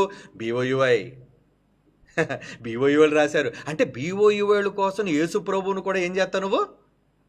ఖ్యాతినికి ఇవ్వడానికి ఇష్టం లేదు. అరే మీరందరూ క్రీస్తు విరోధులరా. తండ్రిని కొడుకుని ఒప్పుకొని వాళ్ళు మీరే విరోధులు. నాకు పాప క్షమాపణ ఉంది ఒకళ్ళు అనుకున్నా, క్రీస్తునన్న, కానీ పరిశుద్ధాత్మకు భిన్నంగా బైబిల్లో రాయబడిన దాన్ని కలిపి చెరిపి సిద్ధాంతం ఏంటంటే త్రిత్వ సిద్ధాంతం. దాన్ని స్థాపించడానికి 1000 సంవత్సరాలు 100 సంవత్సరాల క్రితం జరిగిన కుట్ర మీకు చూపించాను. అది కాబట్టి మీరు కూడా గూగుల్లో పెట్టి చూసుకోండి, అది నిజమో కాదో. జోహనైన్ కోమా అనేది కాదో, ఎరాస్మస్ అన్నాడు ఉన్నాడో లేదో, ఇది జరిగిందో లేదో మీరు చూడండి. నా ఒక్కడిగా నేను చెబుతున్న మాట కాదు కదా. ఇన్ని చెబుతున్నా క్రీస్తు పక్షాన్ని నిలబడ్డం చేత కాదు. మరలా చెప్తున్నాను, బైబిల్లో ఎవడైనా కొమ్ములు విరిచేయాలి అంటే ఎప్పటికీ అది BOUI సాధ్యం. ఎస్, ఎందుకు తెలుసా? మేము ఎవడైనా పోటీకి ఢీ కొట్టామంటే ఇంకా ఆడితో మాటలు ఉండవు, మాట్లాడించవాడిని. ఆడు చచ్చిన వాడు, ఎందుకంటే వస్తే ఆడు ఓడిపోయాడు అనమాట. ఓడించేస్తాం గ్యారంటీ బైబిల్ పక్షాన్ని. అదిరా మాకు బైబిల్ మీద ఉన్న నమ్మకం, ధైర్యం, గట్స్ అవి. నువ్వా చర్చలు కూర్చొని వాళ్ళకి దండాలు పెట్టి, ఏమండి క్రీస్తును బూతులు తిట్టోళ్ళందరికీ దండాలు పెట్టే సన్నాసులు రా మీరంతా. అవునా? గౌరవంగా మాట్లాడే సన్నాసులరా మీరంతా. ఎవడరా క్రీస్తు విరోధులు? ఇప్పుడు మీరా మేమా? తండ్రి బైబిల్ ప్రకారంగా తండ్రిని కొడుకుని ఒప్పుకోరు. ఆయనకి తండ్రిని పేరు పెట్టరు, ఈయన కొడుకుని ఒప్పుకోరు. మీరురా విరోధులందరూ కూడా. ఆయన మరలా చెప్తున్నాను, ఎప్పుడు జనాల మాటలకో తల దించేది లేదు. ఎప్పుడు ఈ తల దించాలి అంటే అది దేవుడికి, బైబిల్కి, నా తండ్రి అయిన యెహోవాకి తప్ప ఎవడికి తల దించడు. BOUలోన నిజమైన క్రిస్టియన్, ట్రూ క్రిస్టియన్ అదేరా AITCC అంటే, ట్రూ క్రిస్టియన్స్. కాబట్టి ఇంకా బజాయింపు అయిపోలేదు, వాయింపు. రేపు సబ్జెక్ట్ వేరు కదా. తండ్రి కుమారుడు పుట్టాడో లేదో వాయించేస్తాను ఈ క్రైస్తవులు. ఎందుకంటే ఈ దొంగ బోధలు ఈరోజు నేను పిలిపిస్తున్నాను బైబిల్ ఓపెన్ సిటీ వాళ్ళకి. కమాన్, ఈరోజు నేను ఇస్తున్న పిలుపు ఏంటంటే, పిల్లలారా, ఈ త్రిత్వ సిద్ధాంతాన్ని బోధించే వాళ్ళు ఎక్కడ మీకు కనబడినా ఖచ్చితంగా వాళ్ళకి కౌంటర్లు ఇవ్వండి. వద్దు, ఆగకండి. మీరు ఆగడానికి వీలేదు. ఎందుకంటే తెలుసా, ఈ క్రీస్తు తండ్రిని కుమారుని ఒప్పుకొని దొంగ సిద్ధాంతాలను ప్రజల మధ్య ప్రవేశపెడుతున్నారు. క్రీస్తు విరోధులుగా మారుస్తున్నారు వాళ్ళందరినీ. తండ్రిని కొడుకుని ఒప్పుకోవాలి, తండ్రిగా యెహోవాను ఒప్పుకోవాలి, కుమారుడిగా క్రీస్తుని ఒప్పుకోవాలి, లేదంటే వాడు విరోధి. అలా విరోధులుగా చాలామంది బైబిల్లో లేని వాక్యాలను చూపించి వీళ్ళు చాలా భయంకరంగా ఈ త్రిత్వ సిద్ధాంతానికి వీళ్ళు పునాది వేశారు. అది ఆల్రెడీ స్కామ్ అని మీకు చూపించాను. ఇప్పుడు అది స్కామ్. బైబిల్లో మాట చేర్చేశారండి. బైబిల్లో చేర్చారంటే ఎంత దుర్మార్గులు వీళ్ళు. ఏమండి, విరోధులైన వాళ్ళని దహించబో తీక్షణమైన అగ్ని ఉంది. కాబట్టి చాలామంది అగ్నికి ఆహుతి అయిపోతారన్న బాధతో క్రైస్ట్ చర్చ్ పిల్లలారా, బైబిల్ ఓపెన్ యూనివర్సిటీ ఇంటర్నేషనల్ విద్యార్థులారా, మీరు ఈ త్రిత్వ సిద్ధాంతవాదులు ఎక్కడ కనబడినా సరే ఖచ్చితంగా వాళ్ళకి కౌంటర్ ఇవ్వండి. తండ్రి, కుమారుడు, పరిశుద్ధాత్మ ముగ్గురు వేరుగా ఉన్నారు అనే నిజాన్ని ప్రజల నుంచి విపరీతంగా తీసుకుని వెళ్ళండి. ఎందుకో తెలుసా, 1000 సంవత్సరాల నుంచి ఈ అబద్ధాన్ని పాతేశారు ప్రపంచంలో. ఇప్పుడు మరలా మనం కంకణం కట్టుకున్నాం దీన్ని బయటకు తీసుకురాడని. కమాన్, మనమే చెప్దాం. అందుకే మరలా రేపు వాయింపు ఉంటుంది. ఏంటి, క్రీస్తు పుట్టాడా లేదా రేపు? Okay, get ready. God bless you.